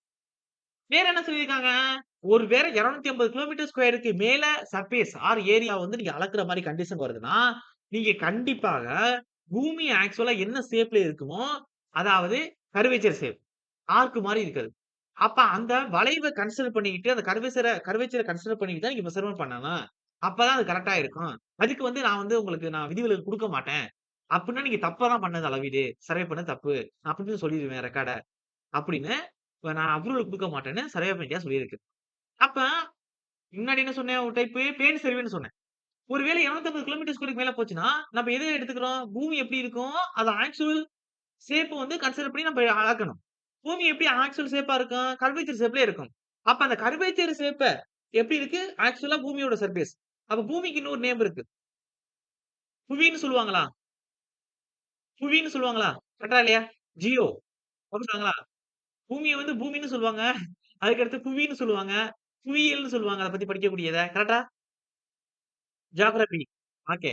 அப்ப அந்த பூமி வந்து எப்படி இருக்கோ, அதோட உருவத்த பத்தி அப்படியே எடுத்துக்கிட்டு அளக்கக்கூடிய சர்வேக்கு, அதோட பேர அப்படியே வச்சுட்டாங்க. ஜியோடெட்டிக் சர்வே அப்படின்னு வச்சுட்டாங்க. அப்ப டோட்டலா பேசிக்கா சர்வே எத்தன இதுல இருக்கு இந்த டைப்ல இருக்கு? பேசிக் டைப். எத்தன டிவிஷனா பிரிச்சிருக்காங்க? மேஜர் இதான் அவங்க கேட்பாங்க. கிளாசிபிகேஷன் எத்தனன்னு கேட்டாங்கன்னா, உள்ளுக்குள்ள நான் சொல்லுவேன். அதுக்கு வேற நம்பர்ஸ். அது எத்தன டிவிஷனா பிரிச்சிருக்குன்னு சர்வே கேட்டான்னா, 2டே டிவிஷன் தான் எழுதணும். இது ஒரு கொஸ்டின் மாத்தி மாத்தி எழுதிட்டு போயிடுறாங்க. அப்ப டிவிஷன்ஸ் எத்தன இருக்கு? சர்வேல பிரைமரி டிவிஷன்ஸ் 2 இருக்கு. 1 சமதளமா கன்சிடர் பண்ணி அளக்கிறது. இன்னொன்னு வளைவு கர்வேச்சரா கன்சிடர் பண்ணி அளக்கிறது. அப்ப சமதளமா கன்சிடர் பண்ணி அளக்கக்கூடிய சர்வேக்கு பேரு பிளெயின் சர்வே. கர்வேச்சர் அப்படியே பூமி எப்படி இருக்கோ அந்த ஷேப் அப்படியே கன்சிடர் பண்ணி அளக்குற சர்வேக்கு பேரு ஜியோடிக் சர்வே. ஓகேவா?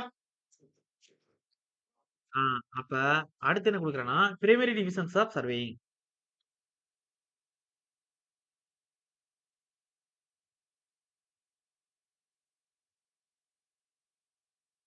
Division of surveying.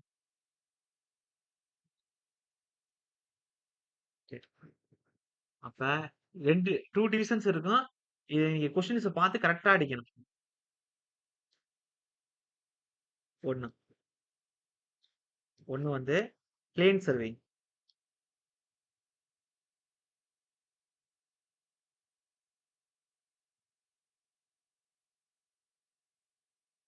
இன்னொன்னு ஜியோடெட்டிக் சர்வேயிங்.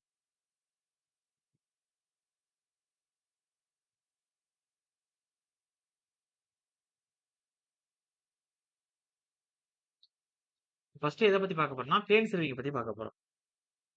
ரொம்பலாம் இழுக்க போறதில்ல. அது பின்னாடி வந்து சர்வேலாம் முடிக்கும்போது நான் அத டீட்டெயிலா நடத்துவேன். இங்க வந்து இத பார்க்கறதுக்கு முன்னாடி தெரியணுன்றதுக்காண்டி குடுக்குறேன். இப்ப எதுவுமே டைம் வேஸ்ட் இல்ல. எக்ஸாம் பாயிண்ட் ஆஃப் வியூ தான். எக்ஸாம்ல இதுல கொஸ்டின்ஸ் கேட்கறத தான் டிஸ்கஸ் பண்ண போறோம். ஓகே. பிளேன் சர்வேயிங்ன்னா அப்ப எத சார் கன்சிடர் பண்ண மாட்டான்? பூமியோட ஆக்சுவல் ஆ ஷேப்ப கன்சிடர் பண்ணிக்க மாட்டான். பூமியோட உண்மையான ஷேப் எப்படி இருக்கும் ஆக்சுவலா? கர்வேச்சர் ஷேப்ல இருக்கும். அப்ப இங்க என்ன செஞ்சுக்கிருவோம்? கர்வேச்சர வந்து கன்சிடர் பண்ண மாட்டோம். ரிமூவ் பண்ணிருவோம். பிளெயினா இருக்க மாரி எடுத்துக்கிறோம். கரெக்ட்டா? ஃபர்ஸ்ட் பாயிண்டே அதான்.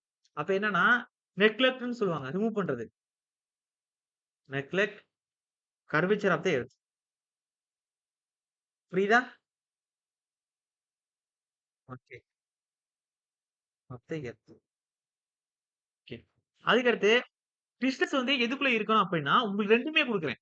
அதாவது ஏரியாவா பார்த்தோம்னா, 250 கிலோமீட்டர் ஸ்கொயர். இதான் ஸ்கூல்ல படிச்சிருப்பீங்க. ஸ்கூல்ன்றேன் காலேஜ்ல படிச்சிருப்பீங்க.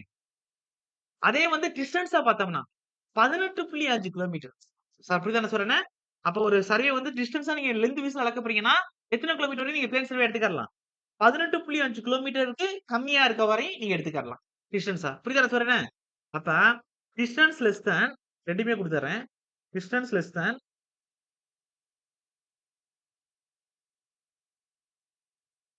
எவ்வளவுன்னா 18.5 kilometre. And area less than இது எக்ஸாம்ல ரிப்பீட்டடா கேட்ட கொஸ்டின். ஏரியா லெஸ் தேன் உங்களுக்கு இந்த 18.5 கிலோமீட்டருக்கு மேல போச்சுன்னா எவ்வளவு ஆட் பண்ணணும்? கணக்குல, சென்டிமீட்டர் கணக்குல அதுனா, நான் பின்னாடி லாஸ்ட்டா முடிக்கும்போது சொல்லுவேன். ஜஸ்ட் இங்க நான் என்ன குடுக்குறேன் அது தெரிஞ்சா போதும். And area less than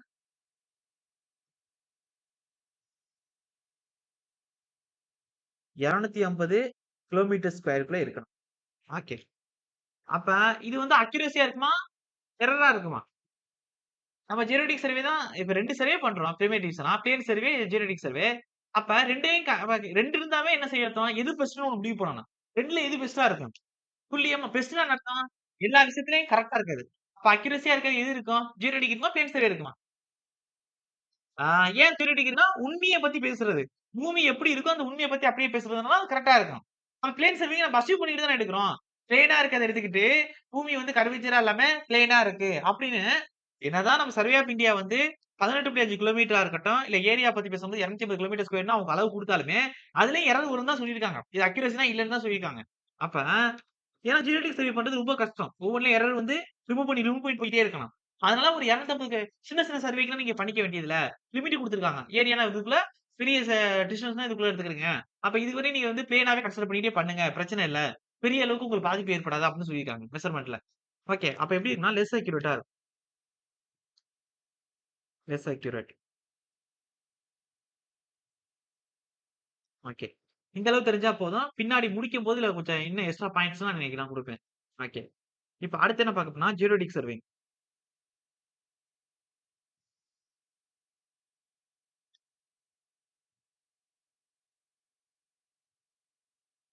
geodetic சர்வேங்கன்னா, மேல வந்து கர்வேச்சர் ஆஃப் தி எர்த்த நெக்லெக்ட் பண்ணிருவோம். இங்க அந்த பூமி என்ன ஷேப்ல இருக்கோ, அத அப்படியே கன்சிடர் பண்ணிக்கிட்டு, அப்படியே எடுத்துக்கிட்டு நம்ம சர்வே பண்ணுவோம். அப்ப consider the curvature of the earth. எல்லாமே கொஸ்டின் ஏரியா தான். மேல குடுத்த 3 பாயிண்ட் எக்ஸாம்ல கேட்டிருக்காங்க. கீழ குடுக்க போற இப்ப 3 பாயிண்ட் எக்ஸாம்ல கேட்டிருக்காங்க. இப்ப கன்சிடர் த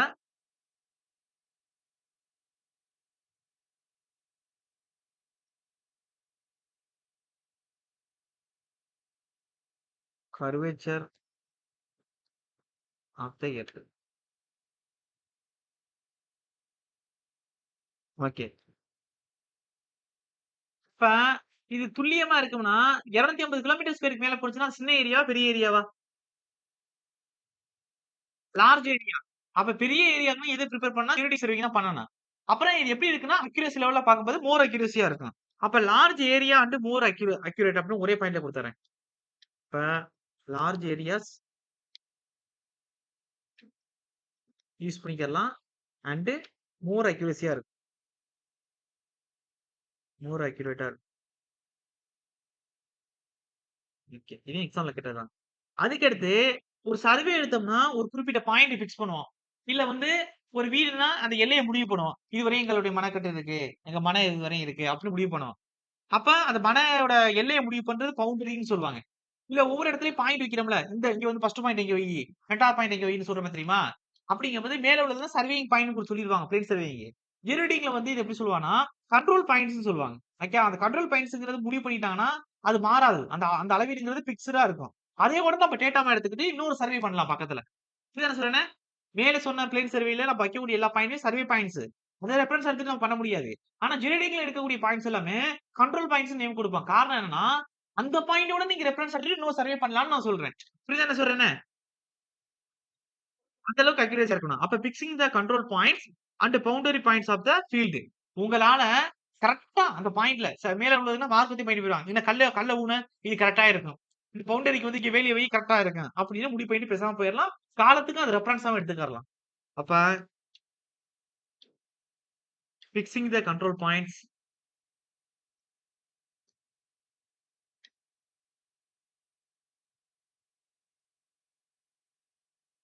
அண்ட்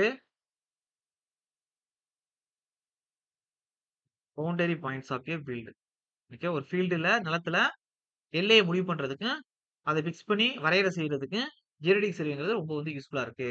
நாம வந்து பிளேன் சர்வே தான் யூஸ் பண்ணிட்டு இருக்கோம் சொல்றேன் நான். இப்ப நாட்டோட முக்கியமான எல்லைகள்னா 2 நாட்டோட சமூகத்தோட அளவீடு செய்வாங்க. வரையறை செய்வாங்க. அப்பனா இது வந்து ரொம்ப யூஸ்ஃபுல்லா இருக்கும் geodetic survey. And boundary points of a field.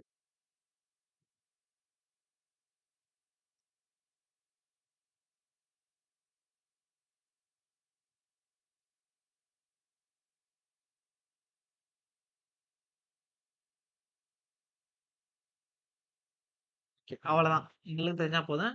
Extra பாயிண்ட்ஸ்லாம் லாஸ்ட்ல சொல்லும்போது இது பண்றேன். ஓகே. இப்ப என்ன செய்றேன்? பிரைமரி டிவிஷன் பார்த்தாச்சு. அது 2 தான். இப்ப என்ன பார்க்க போறோம்னா, கிளாசிஃபிகேஷன் வந்து பார்க்க போறோம்.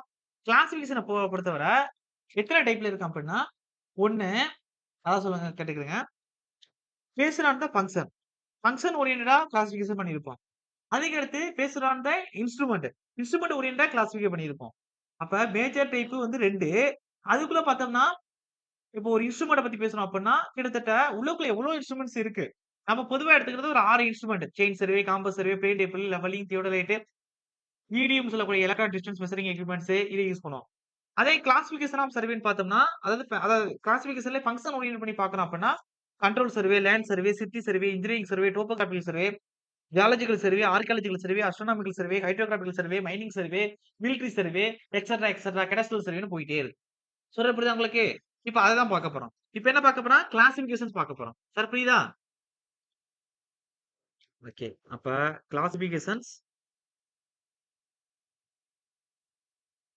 Classification of survey.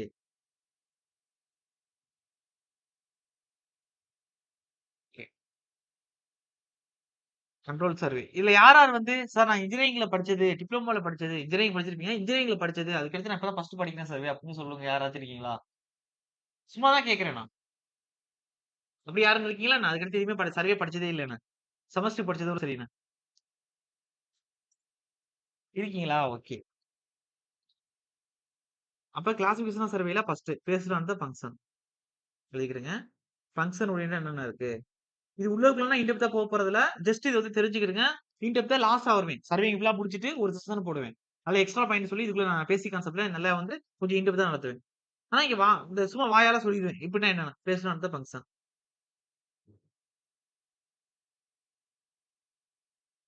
ஓகே. இதுக்குள்ள ஒவ்வொரு டிவிஷனா எழுதுறேன். 1 கிட்டத்தட்ட 10க்கு மேல இருக்கு. எழுதுறேன். ஃபர்ஸ்ட் வந்து லேண்ட் சர்வே. லேண்ட் சர்வேன்னா என்ன அர்த்தம்? நிலத்த வந்து சர்வே பண்றது. அதுக்குள்ள தான் என்ன இருக்கு? கேடஸ்ட்ரியல் சர்வேனா இருக்கும். ஓகேவா? சார் புரியுதா நான் சொல்றேன்னு? ஃபர்ஸ்ட் வந்து லேண்ட் சர்வே. ஓகே. லேண்ட் சர்வேனா என்னன்னா, நிலத்த வந்து கணக்கிடுதல். நில கணக்கீடு. இதுலயே வார்த்தை இருக்கு. இது ஓரியன்டா தான் இருக்கும். நிலத்தை கணக்கிடுதல். இதுல வந்து எக்ஸாம்பிள் வந்து எது அதிகமா கேட்பாங்கன்னா, கேடஸ்ட்ரியல் சர்வேன்னு ஒரு வார்த்தை கேட்பாங்க லேண்ட் சர்வேக்குள்ள. இது ரிப்பீட்டடா கேட்டுட்டே இருக்காங்க ஏஐல. கேடஸ்ட்ரியல் சர்வே. ஜேடியூலயும் போய் கேட்டான்னு நெனைக்கிறேன். கேடஸ்ட்ரியல் சர்வே. கேடஸ்ட்ரியல் சர்வே என்னன்னா, உங்களுக்கு சொந்தமான நிலத்தையோ, அது நிலம் தான் அளக்கிறது. உங்களுக்கு சொந்த ஒரு தனிநபருக்கு சொந்தமான ப்ராப்பர்ட்டியையோ, இல்ல ஒரு அரசாங்கம் சொந்தமான அரசு புறம்போக்கு தரிசு நிலம்னு சொல்லுவாங்க தெரியுமா? அந்த நிலத்தையோ ரெக்கார்ட் மூலமா ரெடி பண்றதுக்கு நம்ப ஒரு சர்வே பண்றோம்ல, அப்படி கணக்கீடு செய்யக்கூடிய முறைய தான் கேடஸ்ட்ரியல் சர்வேன்னு சொல்லுவாங்க. புரியுதா நான் சொல்றேன்னு? அப்ப அ அதாவது to fixed the property. Own or uh government ப்ராப்பர்ட்டின்னு சொல்லலாம். சரி ஓகே. ஜஸ்ட் இங்க வந்து என்னென்னத்தையும் தெரிஞ்சுக்கிறங்க. இன்னும் டீட்டெயில்டா பார்ப்போம். ஓகே. கேடஸ்ட்ரியல் சர்வே. இப்போ உங்களுக்கு வந்து உங்க உங்க வீட்ல வந்து நிலத்த அளக்குறாங்க. அளந்து வந்து முடிவு பண்றாங்க. ஒரு இடத்துல கல்ல ஊனி. இதுவரையும் உங்களுடைய இடம்னா. அப்ப அந்த ப்ராப்பர்ட்டிய பிக்ஸ்டு பண்றது எல்லாமே கேடஸ்ட்ரியல் சர்வேல வந்துரும். அது எதுக்குள்ள இருக்குன்னா, one of the type of land survey.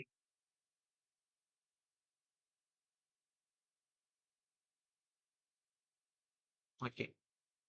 2வது 2வது என்ன சர்வேன்னா, சிட்டி சர்வே. சிட்டி சர்வேன்னா என்னன்னா, இப்ப சிட்டில வந்து நெறைய டைப்ஸ் இருக்கு. நெறைய கட்டடங்கள் கட்டுறாங்க. ஒரு கட்டடம் கட்டப்படும்னா, கட்டடம் பண்ணக்கூடிய இடம் சமதளமா இருக்கணும். அதுக்கு பண்ணக்கூடிய சர்வேயா இருக்கட்டும். அப்புறம் அதிலேயே வந்து சில இடத்துல வந்து லிண்டல் செக் பண்ணுவாங்க. உயரம்லாம் செக் பண்ணுவாங்க. பார்த்துருக்கீங்களா? ஃப்ளோர் லெவல் செக் பண்ணுவாங்க. ஓகேவா? அதுக்கடுத்து ரூப் லெவல் செக் பண்ணுவாங்க. இந்த டோட்டலைசேஷன வச்சு கம்பி லெவல் வச்சு செக் பண்ணுவாங்க. பார்த்துருக்கீங்களா? சைட்ல ஒர்க் பண்ணீங்கன்னா தெரியும் உங்களுக்கு. ஓகே. இன்ஜினியர் வந்து ஒரு கட்டட பக்கத்துல வச்சு பார்த்துட்டு இருப்பாரு. மட்டம் கரெக்ட்டா இருக்கான்னு. இல்ல ரூப் லெவல் கரெக்ட்டா இருக்கான்னு செக் பண்ணுவாரு. அப்ப அது எதுக்காகன்னா, அ அதெல்லாம் ஒரு பில்டிங்ஸ் கட்டுறதுக்கு தேவையானது. அதே பில்டிங்ஸ் கட்டுறதுக்கு முன்னாடியே அதோட இடத்த கரெக்ட்டா இருக்கா? சமதளமா இருக்கா? இல்ல எங்க கட் பண்ணணும், எங்க வந்து ஃபில் பண்ணணும்ங்கிறதுக்காண்டி ஒரு சர்வே பண்ணுவாங்க. அது லேண்ட் சிட்டி சர்வே தான். அதுக்கடுத்து ஒரு சிட்டில வந்து வாட்டர் சப்ளை லைன் அடிக்க போறாங்க அப்டின்னா, ஃபர்ஸ்ட் சர்வேயிங் எடுப்பாங்க. எவ்வளோ பெரிய ஒர்க்கு.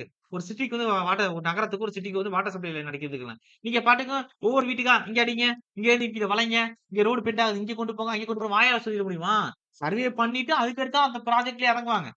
அப்ப பிள்ளையார் சொல்லி தான் சிவில் இன்ஜினியரிங் வந்து சர்வேங்கிறது. ஓகேவா? அப்ப இந்த சர்வே வந்து ஒரு சிட்டி சர்வேல வந்து வாட்டர் சப்ளை லைன் அடிக்க போறோம் அப்டின்னா, ஒரு ப்ளூ பிரிண்ட் ரெடி பண்ணுவாங்க. அந்த ப்ளூ பிரிண்ட் வந்து சும்மாலாம் நம்ம அத ஆர்க்கிடெக்சர் சும்மா அதே வந்து சர்வேயிங் முறையான அளவீடுல தான் பண்றாங்க. அப்ப அதுக்குன்னு ஒரு மெஷர்மென்ட்ஸ் இருக்கணும். எந்த இடத்துல பண்ண போறோம்? எந்த இடத்துல வந்து டேட்டாஸ் வந்து எப்படி இருக்கு அந்த இடத்துல? அ அந்த இடத்துல மேப்பிங்ன்னு ஒண்ணு வச்சிருப்பாங்க சர்வே பண்ணி. சர்வேக்கும் மேப் தேவை. நீங்க பார்க்குற Google மேப்பே சர்வே பண்ணது தான்.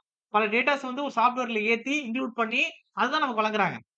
இப்ப ஒவ்வொரு நாட்லயும் அவங்க காசு குடுத்து சாஃப்ட்வேர்ல ஏத்துறதுக்கு முன்னாடி அந்த டேட்டாஸ் கலெக்ட் பண்ணி, அத ஏத்தி இப்ப நீங்க ஒரு உட்கார்ந்திருக்க இடத்துல இருந்து நீங்க ஏதாச்சும் ஒரு இடத்த போட்டீங்கன்னா காட்டுதுல்ல.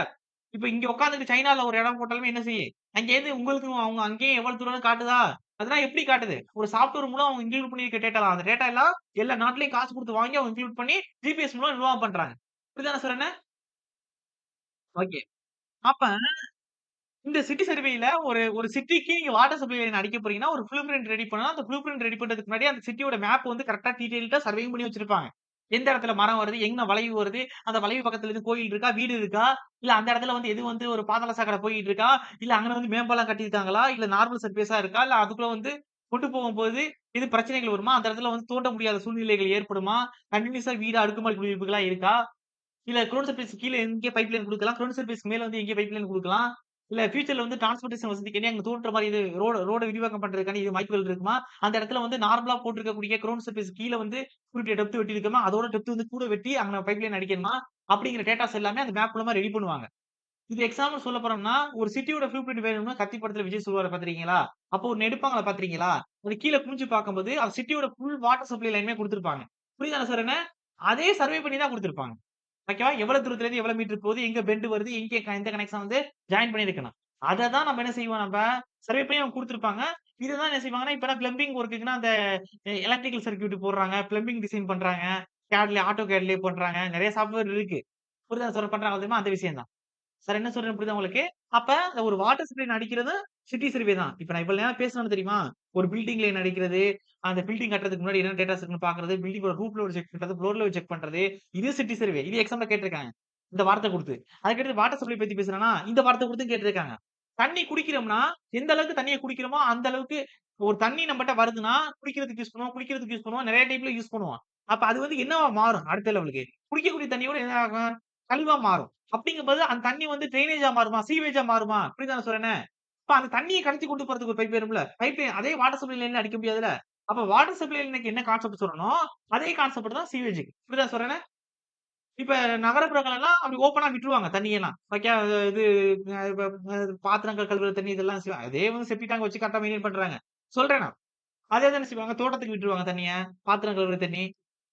குளிச்சு வரக்கூடிய தண்ணி இதெல்லாம் என்ன செய்வாங்கன்னா, தோட்டத்துக்கு வித்துருவாங்க. முக்கியமா வந்து துர்நாற்றங்கள் ஏற்படுத்தக்கூடிய அளவுக்கு இந்த அதான் செப்டி டேங்க்லாம் கட்டி அது மாரி பண்ணுவாங்க. மெயின்டெயின் பண்ணுவாங்க. இதே சிட்டிலனா எல்லாத்துக்குமே பைப் லைன் தனித்தனியா இருக்கு. அதுக்கு அதுல போய் கனெக்ட் ஆயிரும். ஃபாரின் கண்ட்ரீஸ்லாம் எல்லாத்துக்கும் ப்ராப்பர் ட்ரெயினேஜ் லைன் வந்து குடுத்திருப்பாங்க. குடுத்து கரெக்ட்டா வந்து ரீசைக்கிள் பண்ணி, அத திருப்பி யூஸ் பண்ணுவாங்க. இல்லாட்டி அந்த நாடே சின்ன நாடா தானே இருக்கும். எல்லா நாடுமே ஒரு ஒரு கடலோட நடுவுல தானே இருக்கு. தீவு மாரி தானே இருக்கு. எல்லா நாடுமே. யுஎஸ் எடுத்துக்கிடுங்க. எல்லா நாடையும் எடுத்துக்கிடுங்க. இந்தியா வச்சு தான் கரெக்ட்டா இருக்கும் நமக்கு. இதுவுமே தண்ணி சூழ்ந்து போகட்ட ஏரியா தான். சர்ஃபேஸ் கூட நமக்கு. மத்த இதோட கம்பேர் பண்ணும்போது. இப்ப ஒரு சிங்கப்பூர் எடுத்துக்கிடுங்க. அதெல்லாம் எப்படி இருக்கும்? ரொம்ப கம்மியான இடம் தான். ஓகே.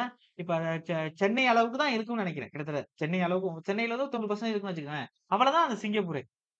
புரியுதா நான் சொல்றேன்னு? அப்ப அது ஒரு நாடு. அப்ப அந்த நாட்டுல எவ்வளவு மக்கள் வந்து இங்க வேலை பார்க்கறதுக்கு இருக்காங்க. அங்க தங்கி இருக்கவங்க எவ்வளவு பீப்பிள்ஸ் இருக்காங்க. அப்ப அவ்வளோ பேரோட ட்ரைனேஜ கொண்டு போயிட்டு இதுல ஊத்த முடியாது. கடல்ல ஊத்த முடியாது. அதே வந்து அங்க இடமே இருக்காது. நெருங்கலா இருக்கும். தீவு. நான் தான் சொல்லிட்டேன். ஒரு நாடே வந்து ஒரு சென்னை அளவுக்கு தான் ஏரியா இருக்குன்னு சொல்லிட்டேன். அப்ப அங்க வந்து டென்சிட்டி கூட இங்க. மக்கள் இருக்கக்கூடிய நெருக்கங்கிறது கூட. அப்படிங்கும்போது ஓப்பன் இடத்துலயும் வந்து கொண்டு போய் விட முடியாது. எங்க வீட்டு பக்கத்துல தோட்டம் வளர்த்துருக்கேன். அந்த தோட்டத்துல கொண்டு போய் விடுறேன்னா, இங்க விட முடியாது. அப்ப ஃபைன போட்டுருவாங்க. போலீஸ் வந்து புடிச்சுட்டு போயிருவாங்க. நெறைய படம் பார்த்திருப்பீங்க. விவேக் படம் கூட ஒரு சும்மா காமெடி போட்டிருப்பாங்க. பழைய இதெல்லாம் பார்த்திருப்பீங்க. அப்ப இந்தியாவுல வந்து இந்த செமி சிஸ்டம் தான் இருக்கும். ஆனா சீவேஜ்ல சொல்லுவேன் உங்களுக்கு. 2மே இருக்கும். ஓகே. கடல்ல கலக்கிற சிஸ்டம் இருக்கும். சுத்திகரிப்பு அதாவது கடல்ல கலக்கிறதே வந்து சுத்திகரிச்சு கலக்கக்கூடியதும் இருக்கும். ரீசைக்கிள் பண்ணி கலக்கக்கூடியதும் இருக்கும். அதே சேம் டைம் வந்து ஓப்பனா வந்து அதிகமாக கிராமப்புறங்கள், நகரப்புறங்கள் என்ன செய்வாங்கன்னா, சில தண்ணிலாம் என்ன செய்வாங்கன்னா, கரெக்ட்டா பைப்லைன் அடிக்காம பைப்லைன் அடிச்சிருப்பாங்க. கரெக்ட்டா வந்து ட்ரெயினேஜ் கொண்டு போகாம என்ன செஞ்சிருப்பாங்க, ஓப்பனா வந்து தோட்டத்துக்கு போய் பாயிற மாரி அப்படி விட்டுருவாங்க. ஓகே. இப்ப இது மூலம் என்ன சொல்ல வரேன்னா, சிட்டி சர்வேல பில்டிங் லைன் பத்தி சர்வே பண்றதுக்கு யூஸ் ஆகும். வாட்டர் சப்ளை லைனுக்கு யூஸ் ஆகும். சீவேஜ் லைனுக்கு யூஸ் ஆகும். சார் புரியுதா நான் சொல்றேன்னு? அப்ப இது 3மே வார்த்தையா குடுத்து எக்ஸாம்ல கேட்டிருக்காங்க. இது என்ன டைப் ஆஃப் சர்வேன்னு. சிட்டி சர்வேல வரும். இன்ஜினியரிங் சர்வேலயும் இது வரும். இதான் பிரச்சனை. இன்ஜினியரிங் சர்வேன்னு ஒண்ணு வரும். இன்ஜினியரிங் சர்வேக்குள்ளயும் இது வரும். அதுல வாட்டர் சப்ளை லைன பத்தி தான் அதிகம் குடுக்க மாட்டாங்க. பில்டிங்ஸ பத்தி பேசியிருப்பாங்க. உங்களுக்கு குழப்பம் வர்ற மாரி இருக்காது. மேக்ஸிமம் உங்களுக்கு வாட்டர் சப்ளை, சீவேஜ் இத பத்தி பேசியிருக்காங்க அப்டின்னா, சிட்டி சர்வே தான் இருக்கும். இதுவரை கேட்ட கொஸ்டின்ஸ் எல்லாமே சிட்டி சர்வே தான் ஆப்ஷன் குடுத்திருக்காங்க. சார் புரியுதா? ஓகே.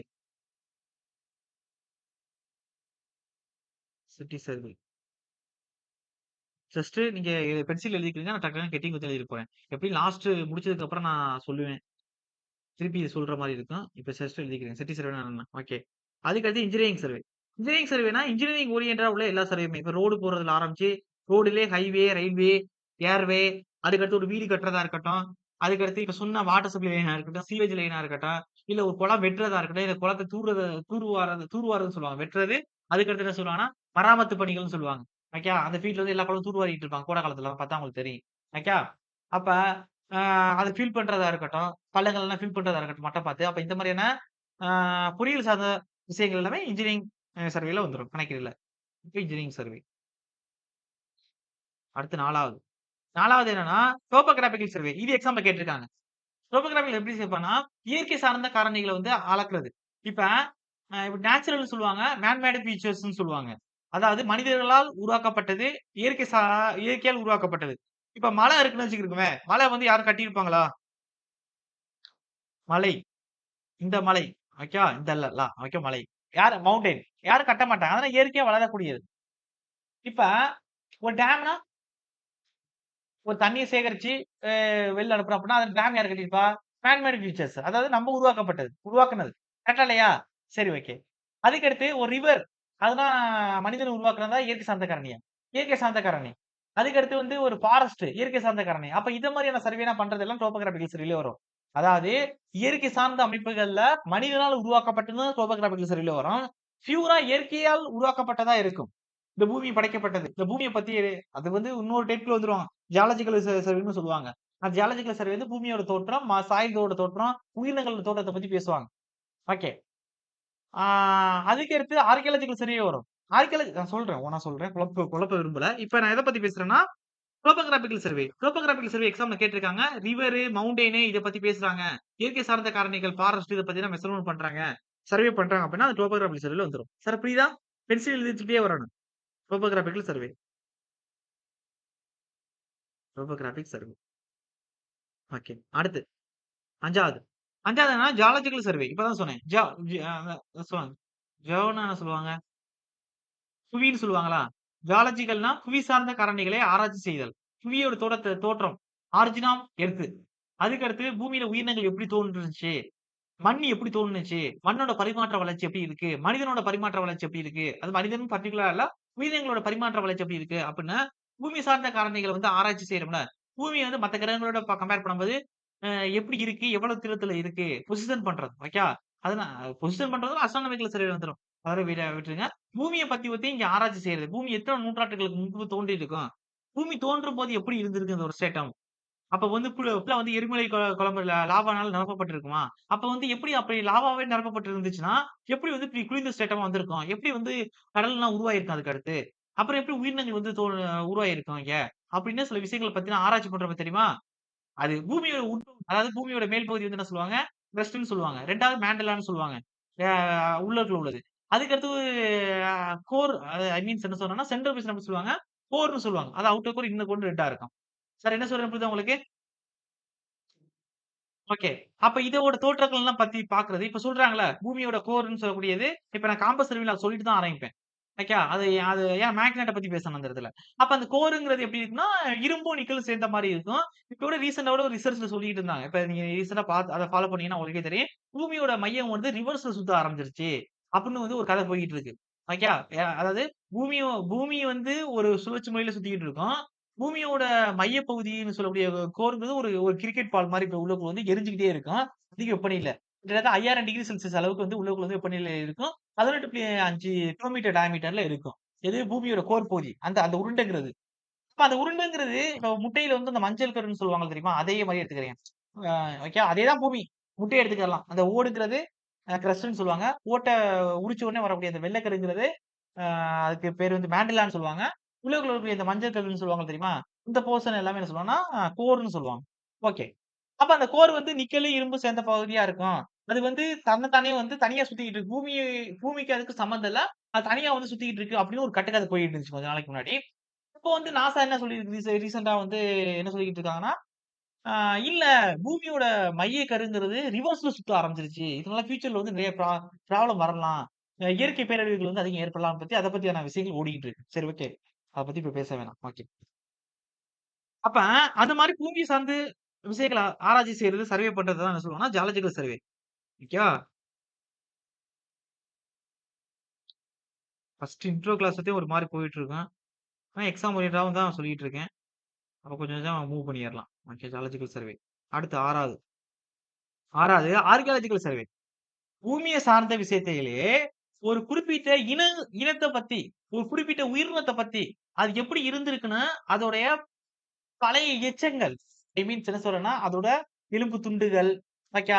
அதோட பழைய பாகங்கள வச்சு, இல்ல பழைய பொருளுகள வச்சு, இப்ப வந்து கீழடி, நெறைய இடத்துல வந்து அகழ்வாராய்ச்சி பண்ணி, நம்ம பாரம்பரியம் 5000 வருஷத்துக்கு முன்னாடி எப்படி இருக்கும், 10,000 வருஷத்துக்கு முன்னாடி எப்படி வாழ்ந்திருக்காங்க, அப்படின்னா அவங்க பயன்படுத்தக்கூடிய பொருள்கள்லாம் வச்சு, இது இத்தன வருஷத்துக்கு முன்னாடி இருக்கும், அப்படின்னு கார்பன் ஏஜ் முறைன்னு சொல்லுவாங்க. கார்பன் ஏஜ் முறைன்னு சொல்லுவாங்க. சயன்ஸ்ல நீங்க படிப்பீங்க. அப்ப அதெல்லாம் வச்சு கண்டுபிடிக்கிறாங்க தெரியுமா? அப்ப அதெல்லாம் என்ன டிபார்ட்மென்ட்ல வந்துரும்? ஆர்க்கியாலஜிக்கல் டிபார்ட்மென்ட்ல வந்துரும். அப்ப அது ஓரியன்டடா சர்வே பண்றது. ஒரு பொருள் கிடைக்குது. ஒரு மண்ட ஓடு கிடைக்குது. அந்த மனிதன் வந்து எத்தன நூற்றாண்டுகளுக்கு முன்பு வச்சிருப்பான் அப்டின்னா, கார்பன் 60 வந்து ஏஜ் முறை பயன்படுத்தி கால்குலேட் பண்ணுவாங்க. ஒரு பொருள் கிடைக்குது. அது எந்த நூற்றாண்டுக்கு முன்னாடி பயன்படுத்தியிருப்பாங்க. அப்ப அந்த மக்களோட நாகரிக வளர்ச்சி எப்படி இருந்திருக்குன்னா, அத வச்சு கண்டுபிடிக்கிறது. ஓகே. அப்ப இந்த மாரியான விஷயங்கள்லாம் நல்லா கவனிங்க. அப்ப பழமை சார்ந்த விஷயங்களோட எச்சங்கள வச்சு, அதோட தடயங்கள வச்சு, ஆராய்ச்சி பண்ணி, அதோட ஸ்டேட்டத்த வந்து முடிவு பண்ணக்கூடிய சர்வே ஆர் கணக்கீடு முறைய தான் ஆர்க்கியாலஜிக்கல் சர்வேன்னு சொல்லுவாங்க. சார் புரியுதா? ஓகே. Archaeological survey. ஓகே. 7வது. 7வது என்னன்னா, அஸ்ட்ரானமிக்கல் சர்வே. அஸ்ட்ரானமிக்கல் சர்வே அப்டின்னா என்னன்னா, தெரியும். வானிலை. ஓகே. வானிலை சார்ந்த விஷயங்களே ஆராய்ச்சி செய்தல். இப்ப அஸ்ட்ராலஜின்னு சொல்றாங்க. அஸ்ட்ராலஜின்னா என்ன அர்த்தம்? பிளானட்ஸ் வச்சு தான் முடிவு பண்றது. ஒரு மனிதனோட வாழ்க்கைய. கரெக்ட்டா இல்லையா? நவகிரகங்கள் சொல்லுவாங்க தெரியுமா? 7 பிளானட்ஸ் வச்சு தான் என்ன செய்வாங்க? நெறைய இருக்கும். 7ன்னு சொல்ல முடியாது. எக்ஸ்ட்ரா 3 இருக்கும். யுரேனஸ், நெப்டியூனு, புளூட்டோ இருக்கும். ஐ மீன்ஸ் அதுல வந்து ஒண்ணு ஒண்ணுத்த எடுத்துக்குவாங்க. யுரேனஸ் அதாவது மாந்தின்னு சொல்லுவாங்க. சனியோட மகன்ங்கிற கான்செப்ட்ல சொல்லுவாங்க. ஓகே. மொத்தம் நம்ப படிக்கிறது தமிழ் அஸ்ட்ராலஜிலே வந்து எண்கணிதம், திருக்கணிதம் 2 இருக்கும். அதுல வந்து 7 பிளானட்டோட மூவ்மெண்ட்ஸ பத்தி பேசிட்டு இருப்பாங்க. அதுல வந்து 5 பிளானட் வந்து ஃபார்வர்டாவும், இன்னும் 2 பிளானட் அதாவது என்ன சொல்றது ராகு, கேதுன்னு சொல்லுவாங்க. அது 2ம் பேக்வேர்டா சுத்த ஆரம்பிக்கும். அது 2 வந்து நிழல் கிரகங்கள். அதுக்கு ஒரு பர்ட்டிகுலர் பிளேஸ் இருக்காது. பொசிஷன் இருக்காது. இன்னொருத்தவங்க வீட்ல தான் போயிருக்கும் அப்படின்னு சொல்லுவாங்க. மத்த 5 பிளானட் போய் 2, 2 வீடு உட்கார்ந்திருக்கும். புரியுதா நான் சொல்றேனே உங்களுக்கு? இப்ப செவ்வாய் எடுத்துக்கிட்டா மேசம் இருக்கும், விருச்சிகம் இருக்கும். ஓகே. சார் என்ன சொல்றேன்னு புரியுதா உங்களுக்கு? அப்ப இதுதான் அஸ்ட்ராலஜில வரும். புரியுதா? அஸ்ட்ராலஜி அப்ப வானிலை சார்ந்த பிளானட்ஸ் எங்க இருக்கும்? இப்ப பூமி என்னது? ஒரு இடத்துல வந்து ஒரு தொங்கிக்கிட்டு இருக்கக்கூடிய ஒரு பொருள் தான் பூமி. கரெக்ட் தானே? இன்னொரு பிளானட்ல இருந்து பார்த்தா தான் நமக்கு தெரியும். இப்ப 3 பார்க்கிறோம்ல. அதான் துணைக்குழுன்னு சொல்லுவாங்க. ஓகே. அதெல்லாம் விட்டுருங்க. இப்ப இது மாரியான பிளானட்ஸ வச்சு அ பார்க்கக்கூடியதுனால தான் அஸ்ட்ராலஜி அப்படி வார்த்தை வருது. இப்ப இந்த வானிலை சார்ந்த விஷயங்கள பூமி வந்து சூரியன்ல இருந்து எவ்வளவு தூரத்துல இருக்கு? இல்ல வந்து நம்ம பூமிக்கு பக்கத்துல அருகாமையில வேற எதுவும் துணைக்கோள்கள் இருக்கா? அதுல வந்து நம்மளால வாழ முடியுமான்னு வானிலை சார்ந்த விஷயங்கள ஆராய்ச்சி செய்றாங்கல்ல. நட்சத்திரங்களோட அமைப்பு எப்படி இருக்கு? நட்சத்திரங்கள்னால என்னென்ன விளைவுகள் ஏற்படுது? அப்படின்னு வானிலை சார்ந்த விஷயங்கள ஆராய்ச்சி செய்றதுக்கு பயன்படுத்தக்கூடிய அந்த கணக்கீடு முறையை சர்வே எத என்ன சொல்லுவாங்கன்னா, அஸ்ட்ரானாமிக்கல் சர்வேன்னு சொல்லுவாங்க. சார் புரியுதா? Okay. Astronomical survey. Okay. Notes எப்படி எடுக்கணும்னு சொல்லிக் குடுத்துட்டேன். நான் எழுதுற மாரி எழுதுனீங்கன்னா அவ்வளதான். ஓகேவா? நீங்க வந்து கெட்டி கோத்தி எழுதி வச்சிருக்க கூடாது. நோட்ஸ் அனுப்பும்போது பார்ப்பேன். பென்சில்ல பக்கத்துல ஒவ்வொன்னுக்கும் குழு விட எது எதோ அது இப்ப நான் எக்ஸாம் பாயிண்ட்ல கேட்டு சொல்லிட்டேன். டோபோகிராபிக்ல சொல்லிட்டேன். கடஸ்ட்ரியல் சர்வே சொன்னேன். சிட்டி சர்வே சொன்னேன். இது 3 எக்ஸாம்ல இதுவரைக்கும் கேட்டுருக்கான் நானு. அப்ப அதுக்கு தான் கீவேர்ட் சொன்னேன். சிட்டி சர்வேனா ப்ராப்பர்ட்டி பிக்ஸ் பண்றத பத்தின ஒரு வார்த்தை குடுத்துட்டாவே சொல்லிட்டேன். அதுக்கு வந்து பிராக்டிகலாவும் குடுத்துட்டேன். சிட்டி சர்வேனா வாட்டர் சப்ளை வார்த்தை இருக்கும். சீவேஜ் லைன் இருக்கும். பில்டிங் லைன் இருக்குன்னு சொன்னா, பிராக்டிகலாவும் என்னென்ன பர்ப்பஸ்ன்னு சொல்லிட்டேன். டோபோகிராபிக்ஸ் ரிவர், ஃபாரஸ்ட் அ இந்த மாரி இடம்னு சொல்லிட்டு, அப்புறம் அந்த பிராக்டிகலா அப்டின்னா என்ன? அப்டின்னு நான் சொல்லிட்டேன். அப்ப அந்த மாரி விஷயம் உள்ளுக்குள்ள எழுதியிருக்கணும் பிராக்கெட்ல. புரியுதா நான் சொல்றேன்னு? ஓகே. Last hydrographic survey. ஹைட்ரோனா வாட்டர். கிராபிக்னா வரைபடம். வாட்டர் ஓரியன்டடா வரைபடம் ரெடி பண்றது. இப்ப இந்தியன் ஓஷன்னா இந்தியாவுக்கு சொந்தமான ஓஷனா? இந்தியாவுக்கு கொஞ்சோண்டு சொந்தம் கொண்டாடும். சைனா கொஞ்சோண்டு சொந்தம் கொண்டாடும். புரியுதா நான் சொல்றேன்னு? அப்ப இந்தியா எப்படி வந்து ஒரு நிலத்துக்கு வந்து பவுண்டரி வந்து பிக்ஸ் பண்ணி, எல்லைகள் பிக்ஸ் பண்ணி முடிவு பண்றாங்களோ, அதே மாரி கடலுக்கும் இந்தியாக்கான சொந்தமான இடம் பகுதி இவ்வளதான். இதுக்குள்ள தான் அவங்களோட இடம். அதுக்குள்ள தான் அவங்க வந்து அதுல எப்படி எல்லையில ராணுவ வீரர்கள வந்து நிறுத்தி வச்சுட்டீங்களோ, அதே மாரி நேவின்னு ஒண்ணு இருக்கும். ஆர்மி மாரி. அவங்க என்ன செய்வாங்க, கடற்கரையில நமக்குன்னு எல்லைகள் இருக்கும். அது வந்து அந்த மார்க்கிங் பண்ணியிருப்பாங்க. அது வந்து ஜிபிஎஸ் மூலமா அவங்க வந்து மானிட்டர் பண்ணி வச்சிருப்பாங்க. அது தெரியும். கரெக்ட்டா வந்து அவங்களுக்கு மேப் மாரி தெரியும். அதுக்குள்ள யாராச்சும் வெளில இருந்து ஆள் வராங்கன்னா, அவங்க என்ன செய்வாங்க, கைது பண்ணிருவாங்க. இப்ப நம்ம தமிழ்நாட்டுல உள்ள மீனவர்கள்லாம் இலங்கை காவல்படையினர் வந்து சிறைப்பிடிச்சுட்டாங்கன்னு ஒரு கம்ப்ளைண்ட் வருது தெரியுமா? என்ன காரணம்? அவங்களோட எல்லைக்கு போய்ட்டாங்க. அப்ப நமக்கு நம்மளுடைய ஓசன்ல நமக்குன்னு ஒரு குறிப்பிட்ட ரீஜியன் தான் இருக்கும். அப்ப அந்த ரீஜியனுக்குள்ள தான் நம்ம பயன்படுத்திக்கலாம். ஒருவேள அந்த ரீஜியன விட்டு அங்க கிராஸ் பண்ணி மறந்து போயிட்டோம் அப்டின்னா, அவங்க வந்து என்ன செஞ்சுருவாங்க? ஆக்ஷன் எடுத்துருவாங்க. எப்படி நம்ம அடுத்த நாட்டுல உள்ளவங்க வந்து நம்ம நாட்டு எல்லைக்குள்ள ஊடுருவ செய்வோமா? அத வந்து தீவிரவாதம்னு சொல்லிருவாங்கல்ல. அப்ப அதே மாரி தான் கான்செப்ட். சார் என்ன சொல்றேன்னு புரியுதா உங்களுக்கு? ஓகே. அப்ப அதுதான் என்ன சொல்லுவாங்கன்னா, அப்ப அது மாரி வாட்டர்ல சர்வே பண்றது. அப்புறம் வந்து சொல்லுவாங்க. கடல்ல வந்து ஒரு குறிப்பிட்ட பகுதியில வந்து இங்க வந்து பெட்ரோலியம் நல்லா இருக்கும். டீசல் எடுக்க முடியும். நிலக்கரி நல்லா கிடைக்கும். அப்படின்னு ஆராய்ச்சி பண்றது. அதுக்கடுத்து என்ன செய்றது? மீன் வளங்கள் இங்க நல்லா இருக்கும். அப்படின்னு சொல்றது. பெரிய பெரிய சுறானா இங்க தான் இருக்கும். அப்படின்னு சொல்றது. பவளப்பாறைகள்லாம் இங்க தான் காணப்படும் அப்படின்னு, ஆ இந்த கடல் ஓரியன்டடாவோ, வாட்டர் ஓரியன்டடாவோ சில விஷயங்கள்லாம் லொகேட் பண்றாங்கல்ல தெரியுமா? லொகேட் பண்ணி அத கணக்கீடு செய்றாங்கல்ல. அப்ப அந்த சர்வே எதுல வந்துரும்னா, ஹைட்ரோகிராபிக்கல் சர்வேல வந்துரும். புரியுதா நான் சொல்றேனே? ஓகே. இது எக்ஸாம்ல கேட்டிருக்காங்க. சும்மா ஜஸ்ட் ஐயா வாட்டர் பாடிஸ்ல வந்து நம்ம பண்ணக்கூடிய சர்வே வந்து எந்த டைப்ல வரும்? ஹைட்ரோகிராபிக்கல் சர்வே அப்படின்னு கேட்டிருக்காங்க.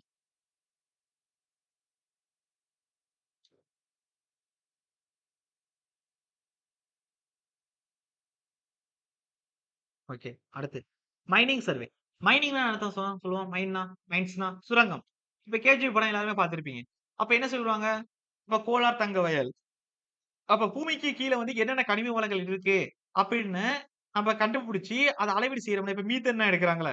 அப்ப இப்ப ஒவ்வொரு இடத்துல தமிழ்நாட்டுல நெடுவாசல் இது மாரி குறிப்பிட்ட இடத்தலாம் டார்கெட் பண்ணி, அந்த குறிப்பிட்ட இடத்துல வந்து பூமிக்குள்ள வந்து இந்த இந்த கேஸஸ்லாம் நாங்க எடுக்க போறோம். மீத்தேன்ஸ் எடுக்க போறோம் அப்படின்னு அத ஃபர்ஸ்ட் கண்டுபிடிச்சு, அத இவ்வளவு ஏரியாக்குள்ள வந்து சரவுண்டிங் இருக்கு அப்படின்னு அந்த ஏரியா மார்க் பண்ணி கண்டுபிடிக்கிறாங்க தெரியுமா? பூமிக்கு கீழ இருக்கக்கூடிய கனிம வளங்கள. நிலக்கரி, பெட்ரோலியம், ஆ வைரம், ஆ கோல்டு இது மாதிரியான விஷயங்கள கண்டுபிடிக்கிறாங்கல்ல. இப்ப சுரங்க சார்ந்த அளவீடுகள், கணக்கீடுகள் எல்லாமே சுரங்க சர்வேல வந்துரும். ஐ மீன்ஸ் மைனிங் சர்வேல வந்துரும். புரியுதா? ஓகே. அதாவது 9வது வந்து மைனிங் சர்வேன்னு சொல்லுவாங்க.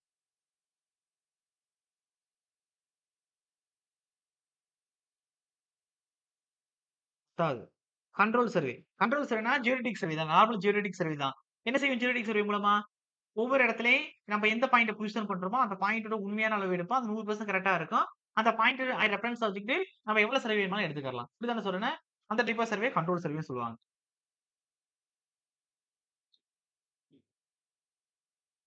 ஓகே. இது வந்து ஜியோடெட்டிக் சர்வேல வரும். ஓகே. நாட்டின் எல்லை பகுதியை வரையறை செய்வதற்கு, ஒரு நாட்டோட லேண்டோட எல்லைகளை வரையறை செய்வதற்கு யூஸ் பண்ண மிலிட்டரி சர்வே. வார்த்தை அதிலேயே இருக்கு. எல்லையில வந்து ரோடு போடுறது. அதான் நீங்க எஸ்எஸ்சி, ஜேஇல எழுதுவீங்கல்ல, ஜூனியர் இன்ஜினியர்ல. பிஆர்ஓன்னு சொல்லுவாங்க. பார்டர் ரோடு ஆர்கனைசேஷன்னு சொல்லுவாங்க. அந்த போஸ்டிங்கோட வேலை என்ன? நாட்டோட எல்லைப் பகுதியில ரோடு போடுறது. புரியுதா நான் சொல்றேன்னு?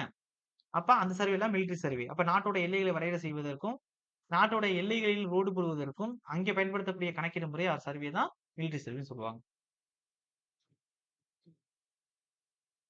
Military service.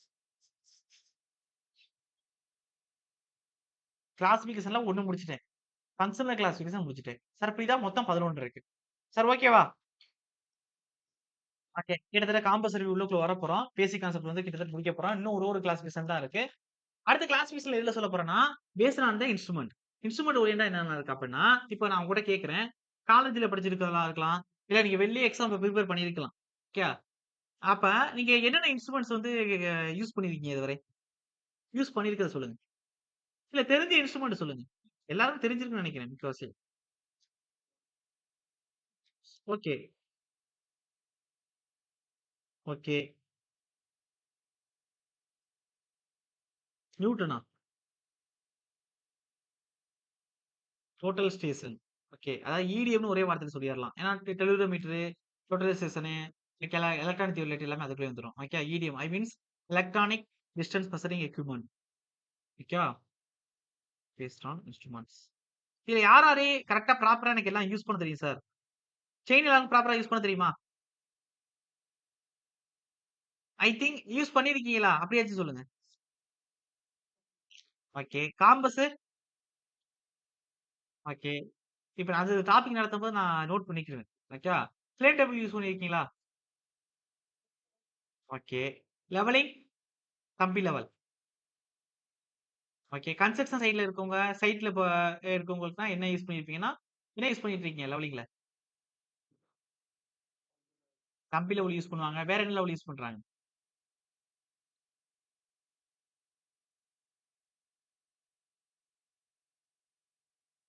ஓகே. இந்த தியோடலைட் யூஸ் பண்ணியிருக்கீங்களா? நார்மல் தியோடலைட், எலக்ட்ரானிக் தியோடலைட் கேட்கல நான். தியோடலைட் யூஸ் பண்ணது இல்லையே. காலேஜ்ல யூஸ் பண்ணது இல்லையா? ஓகே. அடுத்து அதான் ஈடிஎம். செல்லுரோமீட்டர் விட்டுருங்க. எலக்ட்ரானிக் தியோடலைட்டோட விட்டுருங்க. அ போட்டோ ஸ்டேஷன் யூஸ் பண்ணியிருப்பீங்க தானே? ஜிபிஎஸ்லாம் யூஸ் பண்ணியிருப்பீங்க தானே? ஓகே. இப்ப என்னென்ன கிளாசிபிகேஷன்ஸ் இருக்குன்னா, இன்ஸ்ட்ருமென்ட் ஓரியன்டா சொல்றேன். Based on instruments. ஓகே. அதாவது செயின் சர்வே.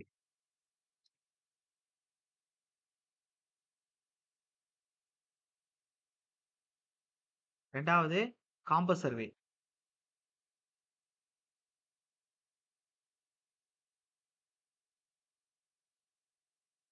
3வது பிளேன் டேபிள் சர்வே.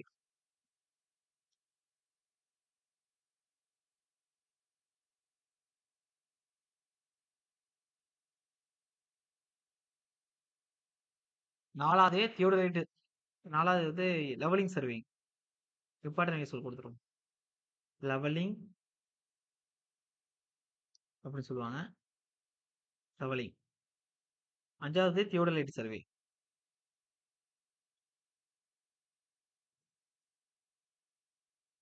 லெவலிங்ல ஏகப்பட்ட எக்யூப்மென்ட்ஸ் இருக்கு. ஆனா டபி லெவல் தான் நம்ம யூஸ் பண்றோம் பரவலா. ஒய் லெவலு, டிஜிட்டல் லெவலு, ஆக்மி லெவலு, ஓகேவா? நெறைய லெவல் இருக்கு. Inverter level. Okay. Theodolite survey. Okay. 6வது இடிஎம்ஸ்ன்னு சொல்லுவாங்க. அதாவது இடிஎம்ஸ். எலக்ட்ரானிக் இந்த வார்த்தையே கேட்டிருக்காங்க. Distance measurement. இங்க வந்து சும்மா குடுக்குறேன். எலக்ட்ரானிக் டிஸ்டன்ஸ் மெஷரிங் எக்யூப்மென்ட்னு குடுக்குறேன். இடிஎம்க்கான அர்த்தம் என்னன்னா, எலக்ட்ரானிக் டிஸ்டன்ஸ் மெஷர்மென்ட். எக்ஸாம்ல கேட்ட கொஸ்டின். Electronic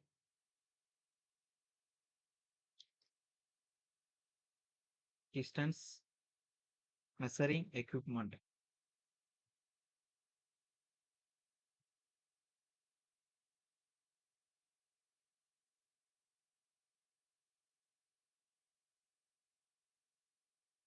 okay.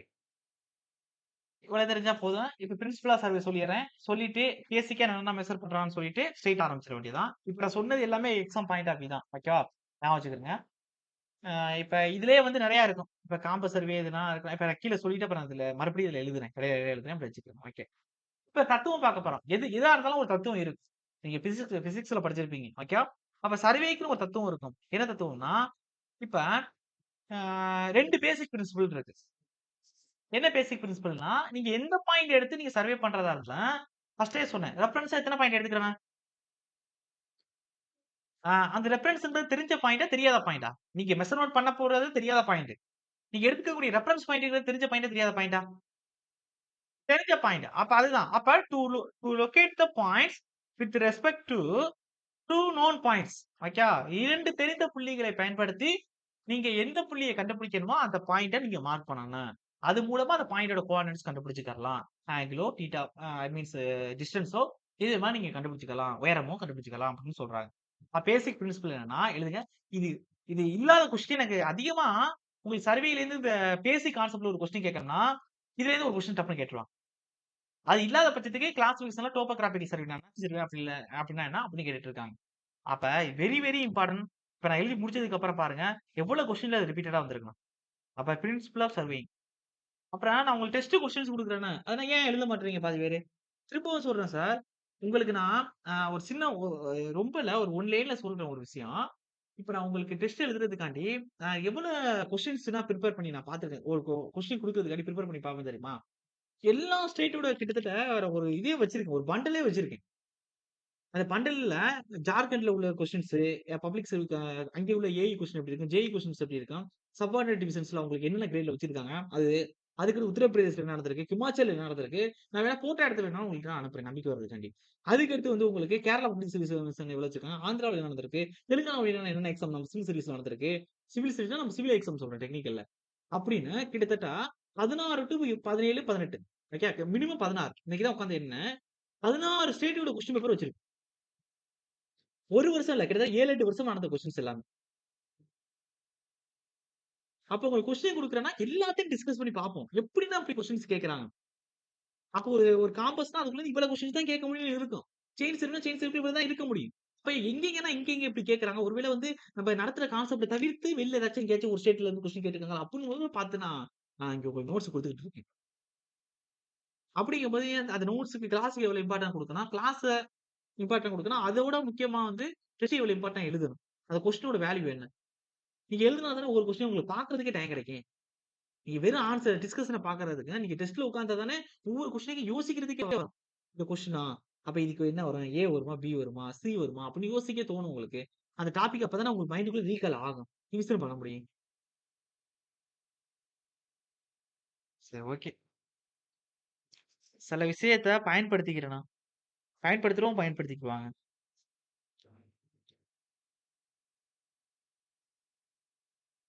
இப்ப சொன்ன விஷயத்த ஞாபகம் வச்சுக்கிடுங்க. லாஸ்ட்டா ஒரு ஸ்டோரி சொல்லி முடிக்கிறேன். கிளாஸ் முடிச்சதுக்கு அப்புறம். Principle of surveying.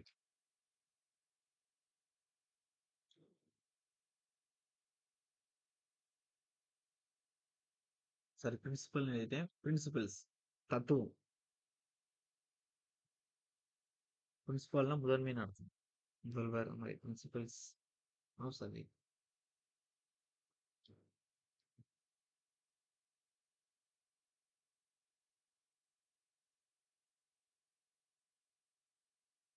அதுக்கடுத்து இன்னொரு விஷயம், இந்த வாரத்துலேருந்து உங்களுக்கு டெஸ்ட்க்கு வந்து ஒரு வாரம் வாரம் ஒரு டாபிக்க வந்து ஆட் பண்ண போறோம். எது ஆட் பண்ண போறோம்னா, ஆப்டிட்யூட்ல வந்து ஒரு டாபிக் ஆட் பண்ணி, மினிமம் 20 கொஸ்டின். இல்ல வந்து ஒரு 30 கொஸ்டின். 20 கொஸ்டின் அளவுக்குலாம் இருக்காது. ஒரு இதுல வந்து ஒரு ரிப்பீட்டடா தான் கொஸ்டின்ஸ் வரும். ஒரு ரேஷியோ பர்ப்பஸ்னா, அதுல ஒரு 5 டாபிக் தான் இருக்குமே மொத்தமே. அதுக்குள்ள தான் கொஸ்டின் நம்ம டிஎன்பிஎஸ்சில கேட்டுட்டு இருப்பாங்க. என்ன சொல்றேன் புரியுதா உங்களுக்கு? நம்ம இன்ஸ்டிடியூட்ல குடுக்கக்கூடிய கொஸ்டின்ஸ் வந்து நீங்க பிரிப்பேர் பண்ணா போதும். ஓகேவா? இந்த வாரத்துலருந்து வாரம் வாரம் ஆப்டிட்யூட்ல வந்து மொத்தம் 3 டெஸ்ட் ஆல்ரெடி சொன்னேன். 4வது டெஸ்ட்டா அத ஆட் பண்ணிக்கிறேங்க. வாரம் வாரம் ஒரு ஆப்டிட்யூட்லேருந்து மினிமம் 20 கொஸ்டின் இருக்கும். இல்ல 25 கொஸ்டின் இருக்கும். சில டைம் 30 கொஸ்டின் இருக்கும். அந்த டாபிக்கோட வெயிட்டேஜ பொறுத்து இருக்கும். ரெடி ஆயிக்கிருங்க. வேற எதுவும் உங்களுக்கு தேவைப்படுது அப்டின்னா நீங்க சொன்னா நான் அத செய்றேன். To locate the points with respect to two known points.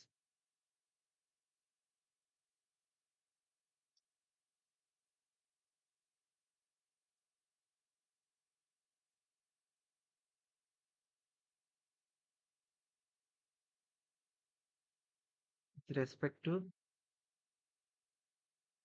two known points. இதுக்கான அர்த்தம் என்னன்னு புரியுதா உங்களுக்கு?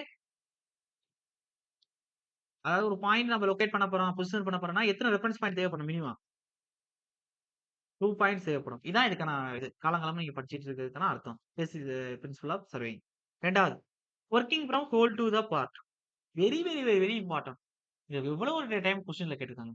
அது என்ன sir working from whole to the part. ஒரு சர்வே வேலைப்பாடா நீங்க ஈடுபட போறீங்க அப்படின்னா, வேலை செய்ய போறீங்கன்னா, ஹோல்ன்னா என்ன சார் அர்த்தம்? பெரிய. பார்ட்னா அது சின்ன சின்ன பகுதியா பிரிக்கிறது. அப்ப working from whole to part. 2னா அர்த்தம்? இப்ப எக்ஸ் டூ ஒய் அப்படின்னா எக்ஸ்ல இருந்து ஒய்க்கு போறது. கன்வே ஆகுறது. அப்ப ஹோல் பகுதியிலிருந்து ஹோல் டூ பார்ட். அப்படின்னா என்ன அர்த்தம்? ஹோல் பகுதியிலிருந்து என்ன செய்யணும்? சின்ன சின்ன பார்ட்டா உடைச்சு, அத மெஷர்மென்ட் பண்ணி, அத மொத்தமா கூட்டி எடுத்துக்கிறணும்.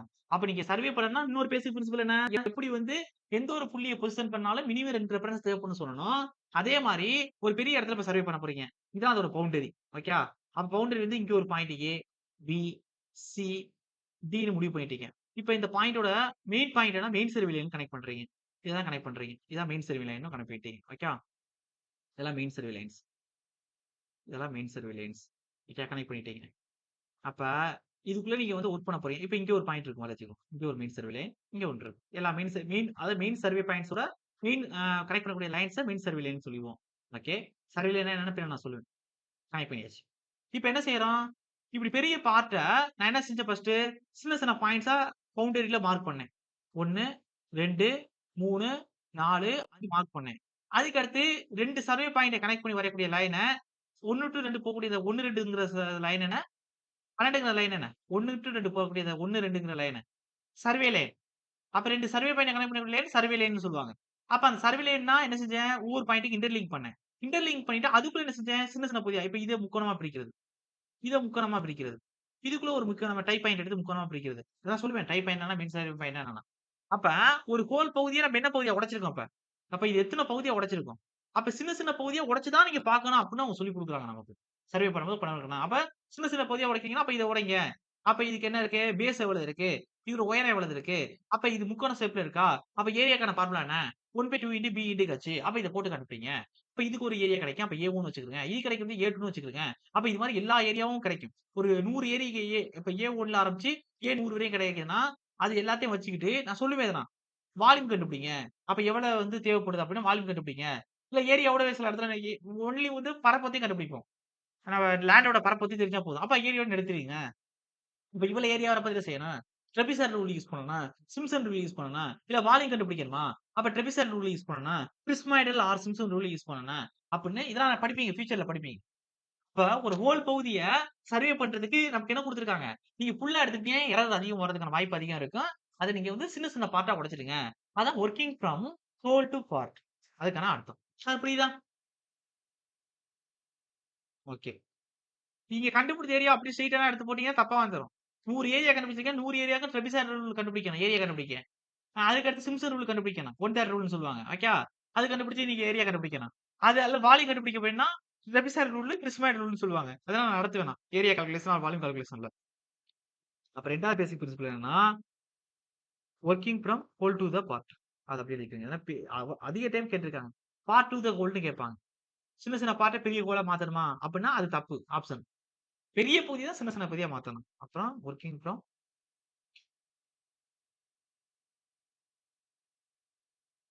நீங்க காம்பஸ் சர்வே இத முடிச்சுட்டு காம்பஸ் சர்வே இன்ட்ரோட வந்து நிறுத்திருவோம் அப்படியே. அதோட இன்ட்ரோடக்ஷனோட.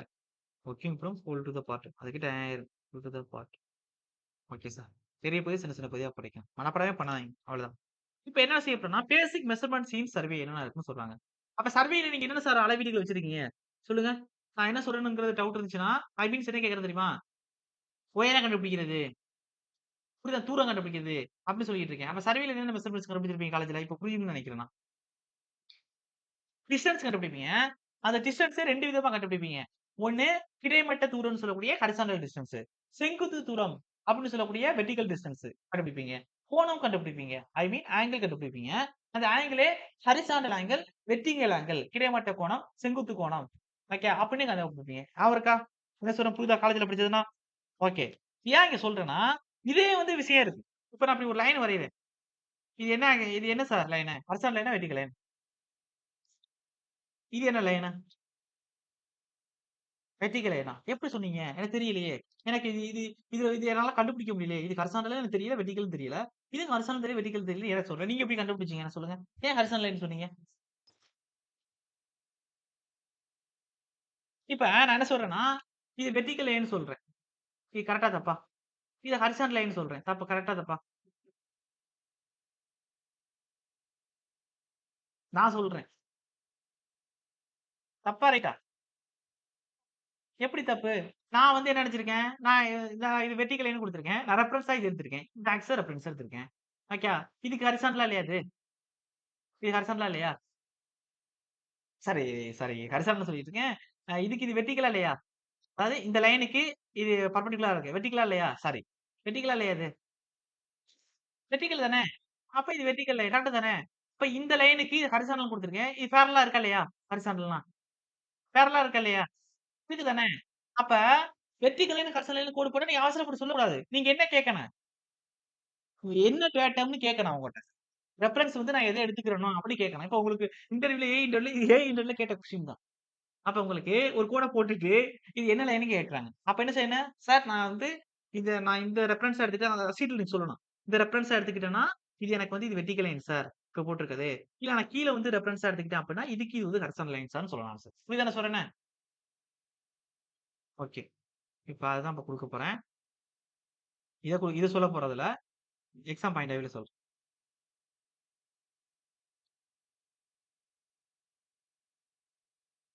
அதுக்கடுத்து basic measurements in survey.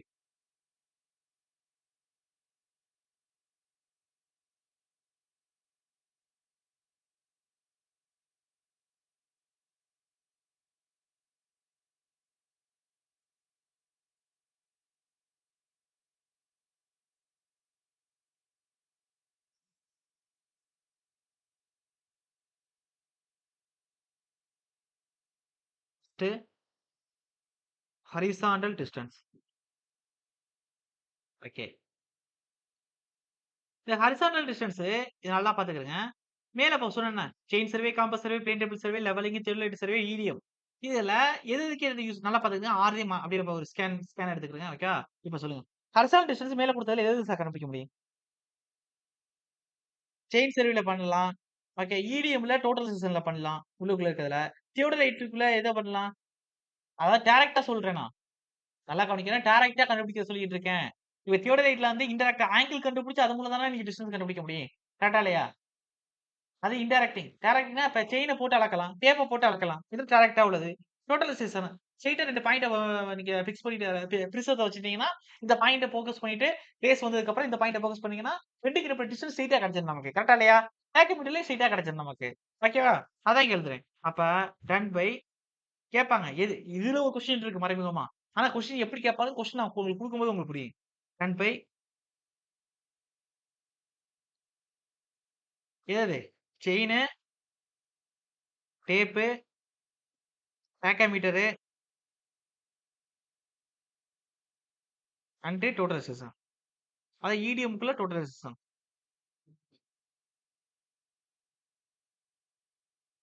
Okay. இப்ப அடுத்து ஹரிசாண்டல் டிஸ்டன்ஸ் முடிஞ்சுச்சா? Vertical angle sorry horizontal angle B.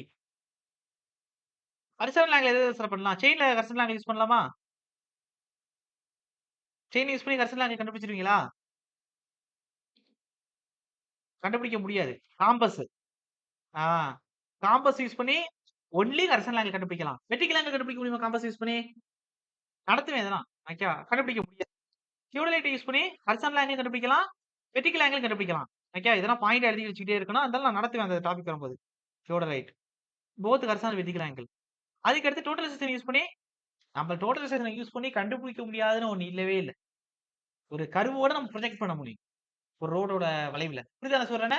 அப்ப வெர்டிகல் ஹைட் கண்டுபிடிக்கலாம், டிஸ்டன்ஸ் கண்டுபிடிக்கலாம், vertical angle, horizontal angle, inclined angle, coordinate point fix பண்றது, ஏரியா கால்குலேட் பண்றது எல்லாமே டோட்டலைசேஷன் வந்துரும். டோட்டலைசேஷன் எல்லாத்துலயுமே நான் வரேன்னு உயர்ந்துரும்.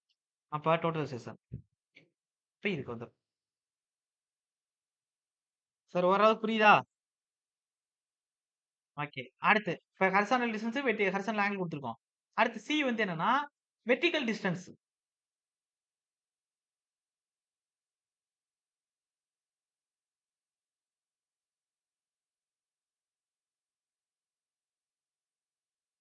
டிஸ்டன்ஸ். இப்ப சொல்லுங்க.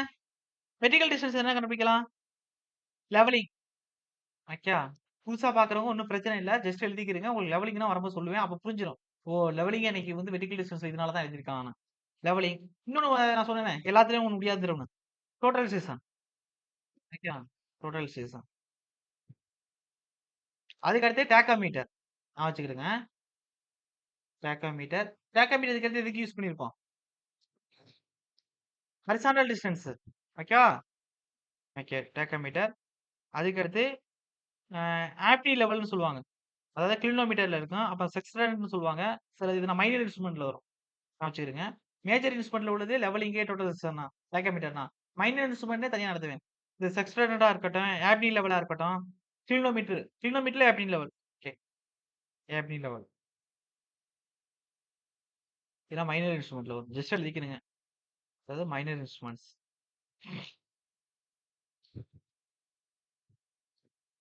இன்ஸ்ட்ருமெண்ட்ஸ். ஓகே. அடுத்து last vertical angle. D.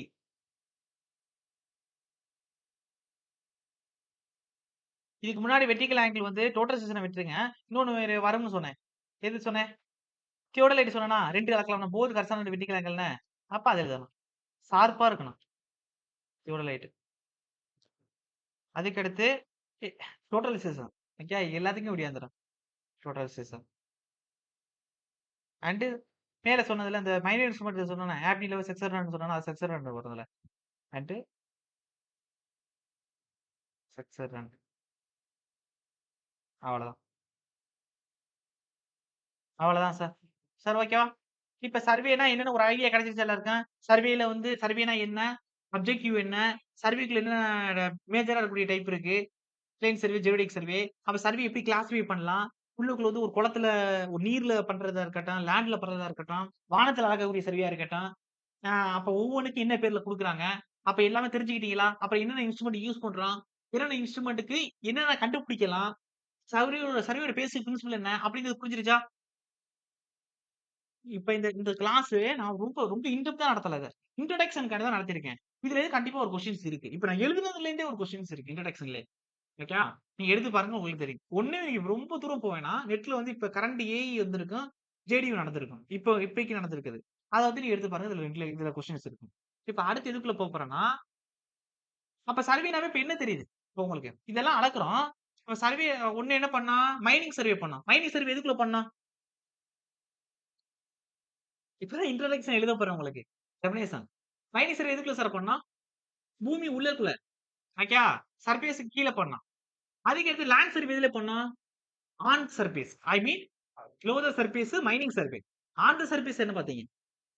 Land survey. கரெக்ட்டா இல்லையா? Okay. Above the survey. Sorry above the surface என்ன? Astronomical survey. சார் அதானே சார் பார்த்தோம்? ஓகே. அப்ப சர்வே மூலமா என்னென்ன அளக்க முடியும்? பிலோ த சர்ஃபேஸ் அளக்க முடியும்.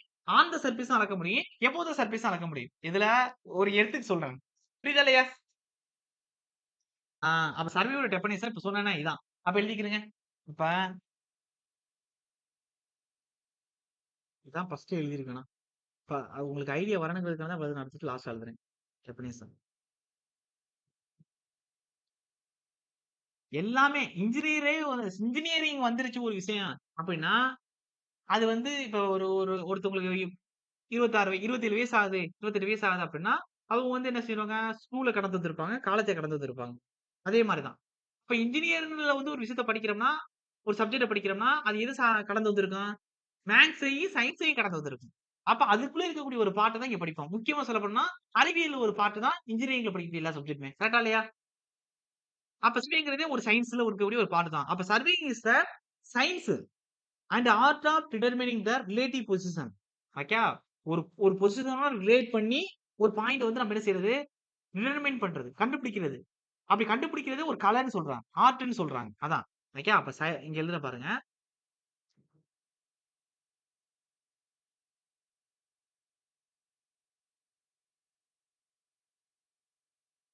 சர்வேயிங் இஸ் த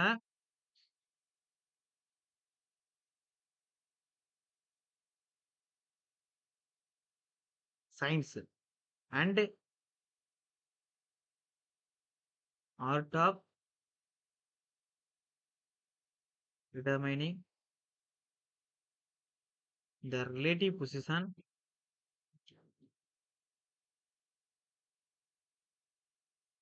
ரிலேட்டிவ்னு என்ன சார் அர்த்தம்?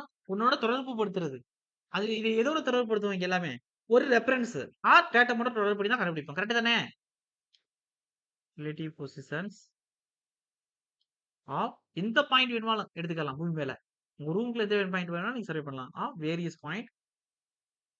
அது எப்படி இருக்கலாம்? பூமிக்கு, சர்ஃபேஸ்க்கு வேரியஸ் பாயிண்ட்ஸ் எபோவ் எபோவா இருக்கலாம். ஆனா இருக்கலாம். ஆன்னா அது தரை மேலேயே ஆன் த சர்ஃபேஸ் சொல்லலாம். On or below the surface of the earth. Sir புரியுதா? ஓகே. அவ்வளவுதான் சார். இந்த டெஃபினிஷனோட பேசிக் கான்செப்ட் கொண்டாந்து முடிக்கிறேன் எண்டு.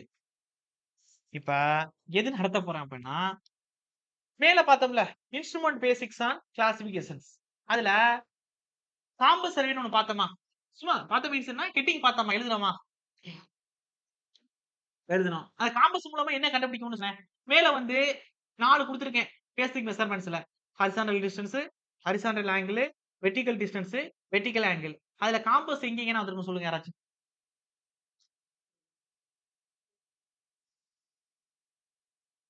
சொல்லுங்க. Horizontal angle. அப்ப அவ்வளவுதான் ஒரு கொஸ்டின் முடிஞ்சிருச்சு. அப்ப காம்பஸ் யூஸ் பண்ணி நம்மளால என்ன கண்டுபிடிக்க முடியும்? ஒரு ஹாரிசான்டல் ஆங்கிள் வச்சு தான் கண்டுபிடிக்க முடியும். ஓகே. அத யூஸ் பண்ணி ஹாரிசான்டல் டிஸ்டன்ஸோ டைரக்ட்டா கண்டுபிடிக்க முடியாது. ஆங்கிள வச்சுக்கிட்டு வேணா பேசிக் அக்சஸிபிள்ல கண்டுபிடிக்கலாம். ஓகே. இல்லாட்டி ஒரு இன்க்ளூட் ஆங்கிள வச்சு ஏரியா கண்டுபிடிக்கலாம். ஒரு குளோஸ்டு சர்ஃபேஸ்க்குள்ள. அப்ப இன்டைரக்ட்டா தான் அத கண்டுபிடிக்கணும். டைரக்ட்டா கண்டுபிடிக்க முடியாது. வெர்டிகல் ஆங்கிள் டைரக்ட்டாவும் கண்டுபிடிக்க முடியாது. இன்டைரக்ட்டாவும் கண்டுபிடிக்க முடியாது. ஓகே. இப்ப இங்க என்ன சொல்ல வரேன்னா, நம்ம ஒரு காம்பஸ யூஸ் பண்ணி நம்மளால இன்ஜினியரிங் ஓரியன்டடா பேசணும்னா, ஒரு ஹாரிசான்டல் சர்ஃபேஸோட ஆங்கிள் வந்து முடிவு பண்ண முடியும். கிடைமட்ட கோணம் கண்டுபிடிக்கலாம்னு சொல்றீங்க. ஒரு பப்ளிக்கா பொதுமக்களா ஒருத்தர்ட்ட கேட்கிறோம் அப்படின்னா, அவங்க என்ன சொல்லுவாங்க? காம்பஸ் எதுக்கு பயன்படும்னு சொல்லுவாங்க?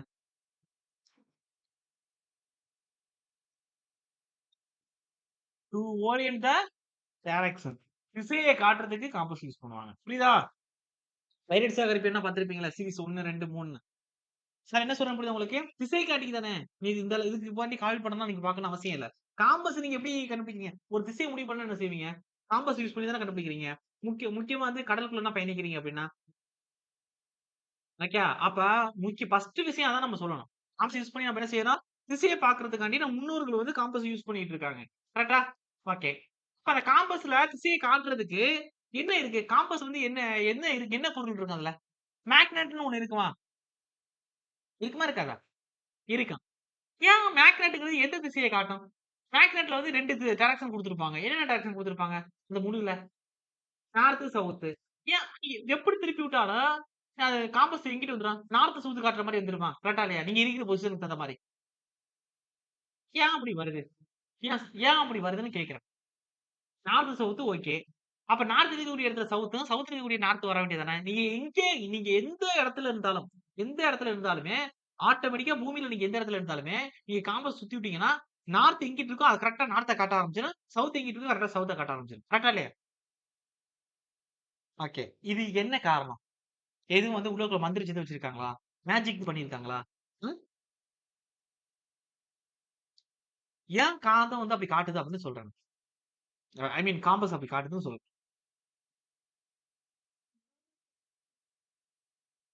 சரி ஓகே. பூமியோட மேக்னெட்டிக் ஃபோர்ஸ்னால நார்த், சவுத் காட்டுதா? இப்படிதானே கரெக்ட். பூமிக்கு எப்படி மேக்னெட்டிக் ஃபோர்ஸ் வந்துச்சு? ஒரு மேக்னெட்ட செய்றாங்கன்னா, அத வச்சு நீங்க கொண்டு ஆன்சர் சொல்லிறலாம். இப்படிதான் கேட் நீ ஆன்சர் சொல்லணும் எப்பயுமே. முழிக்கக் கூடாது. ஒரு மேக்னெட் எதுல செய்வாங்க? இரும்புல செய்வாங்க. அதுக்கடுத்து என்ன செய்யும்? நிக்கல் இது மாரி சில பொருள்கள்லாம் கூட போட்டு அப்புறம் சின்ன சின்ன காம்போனன்ட்லாம் சேர்த்து செய்வாங்க. கரெக்ட்டா இல்லையா? ஓகே. அப்ப நம்ம பூமிங்கிறது ஒரு காந்தம்னு சொல்லுவாங்க. கரெக்ட்டா? ஏன் காந்தம்னு சொல்றாங்கன்னா, பூமி இருக்குல்ல எப்படி இருக்கும்? இந்த பூமியில கொஞ்ச நேரத்துக்கு முன்னாடி ஒரு கதை சொன்னேன். மேல உள்ள பார்ட் என்ன? மேலோடு. கிரஸ்ட்ன்னு சொல்லுவாங்க. அதுக்கடுத்து இது மேல உள்ளது கெட்டியா இருக்கும். கீழ உள்ள பார்ட் என்ன? இதுதான் ஒரு பூமி வந்து 100% சொல்றோம் அப்டின்னா, இந்த 100%ல 85% மேன்டல் பகுதியா தான் இருக்கும். இது திண்மமும், திரவமும் இருக்கும். திர திர எப்படி சொல்றேன்னா, லிக்விடாவும் இருக்கு. அதே சேம் டைம் அ திண்மம். அப்படி சாலிடாவும் இருக்கும். புரியுதா நான் சொல்றேன்னு? அப்ப அதிகப்படியான பரப்பு எது இருக்கு? மேன்டில் தான் இருக்கு. ஓகே. அதுக்கடுத்து உள்ளுக்குள்ள என்ன உட்கார்ந்திருக்கு? ஒரு நெருப்பு பால். கோர் உட்கார்ந்திருக்கும். அப்ப இந்த கோர் என்ன இருக்குன்னா, கோர்ல அதிகமா இருக்கக்கூடிய 2 எலமெண்ட் என்னன்னா, ஒண்ணு இரும்பு, இன்னொன்னு நிக்கல். இது 2ம் சேர்ந்தது தான் இந்த பூமியோட கோர். புரியுதா இல்லையா நான் சொன்னேனே? அப்ப இது இப்பயே முடிவாயிருச்சு. அளவுக்கு கோரே வந்து கிட்டத்தட்ட 18.25 கிலோமீட்டர் அப்ராக்ஸிமேட்டா டயாமீட்டர் கொண்டது. இந்த கோர் ஒத்தமே. அதுக்கடுத்து இதோட டிகிரி செல்சியஸ் எப்படி இருக்குன்னா, சர்ஃபேஸ்ல 5000 டிகிரி செல்சியஸ் இருக்கும் கோர்ல. அப்புட்ன்னா, இது எதோட கம்பேர் பண்ணலாம்? சூரியனோட மேற்பரப்போட வெப்பநிலையில சொல்லுவோம். 5000 படிச்சிருப்போமா ஸ்கூல்லனா? அப்ப கிட்டத்தட்ட ஒரு சூரியன் உள்ளுக்குள்ள வச்ச மாரி. கரெக்ட்டா இல்லையா? ஓகே. அப்ப இந்த கோருல வந்து அதிகமா இரும்பு, நிக்கல் இருக்குன்னா, அப்ப அது என்னன்னு சொல்லலாம்? மேக்னட்ன்னு சொல்லலாமா அத?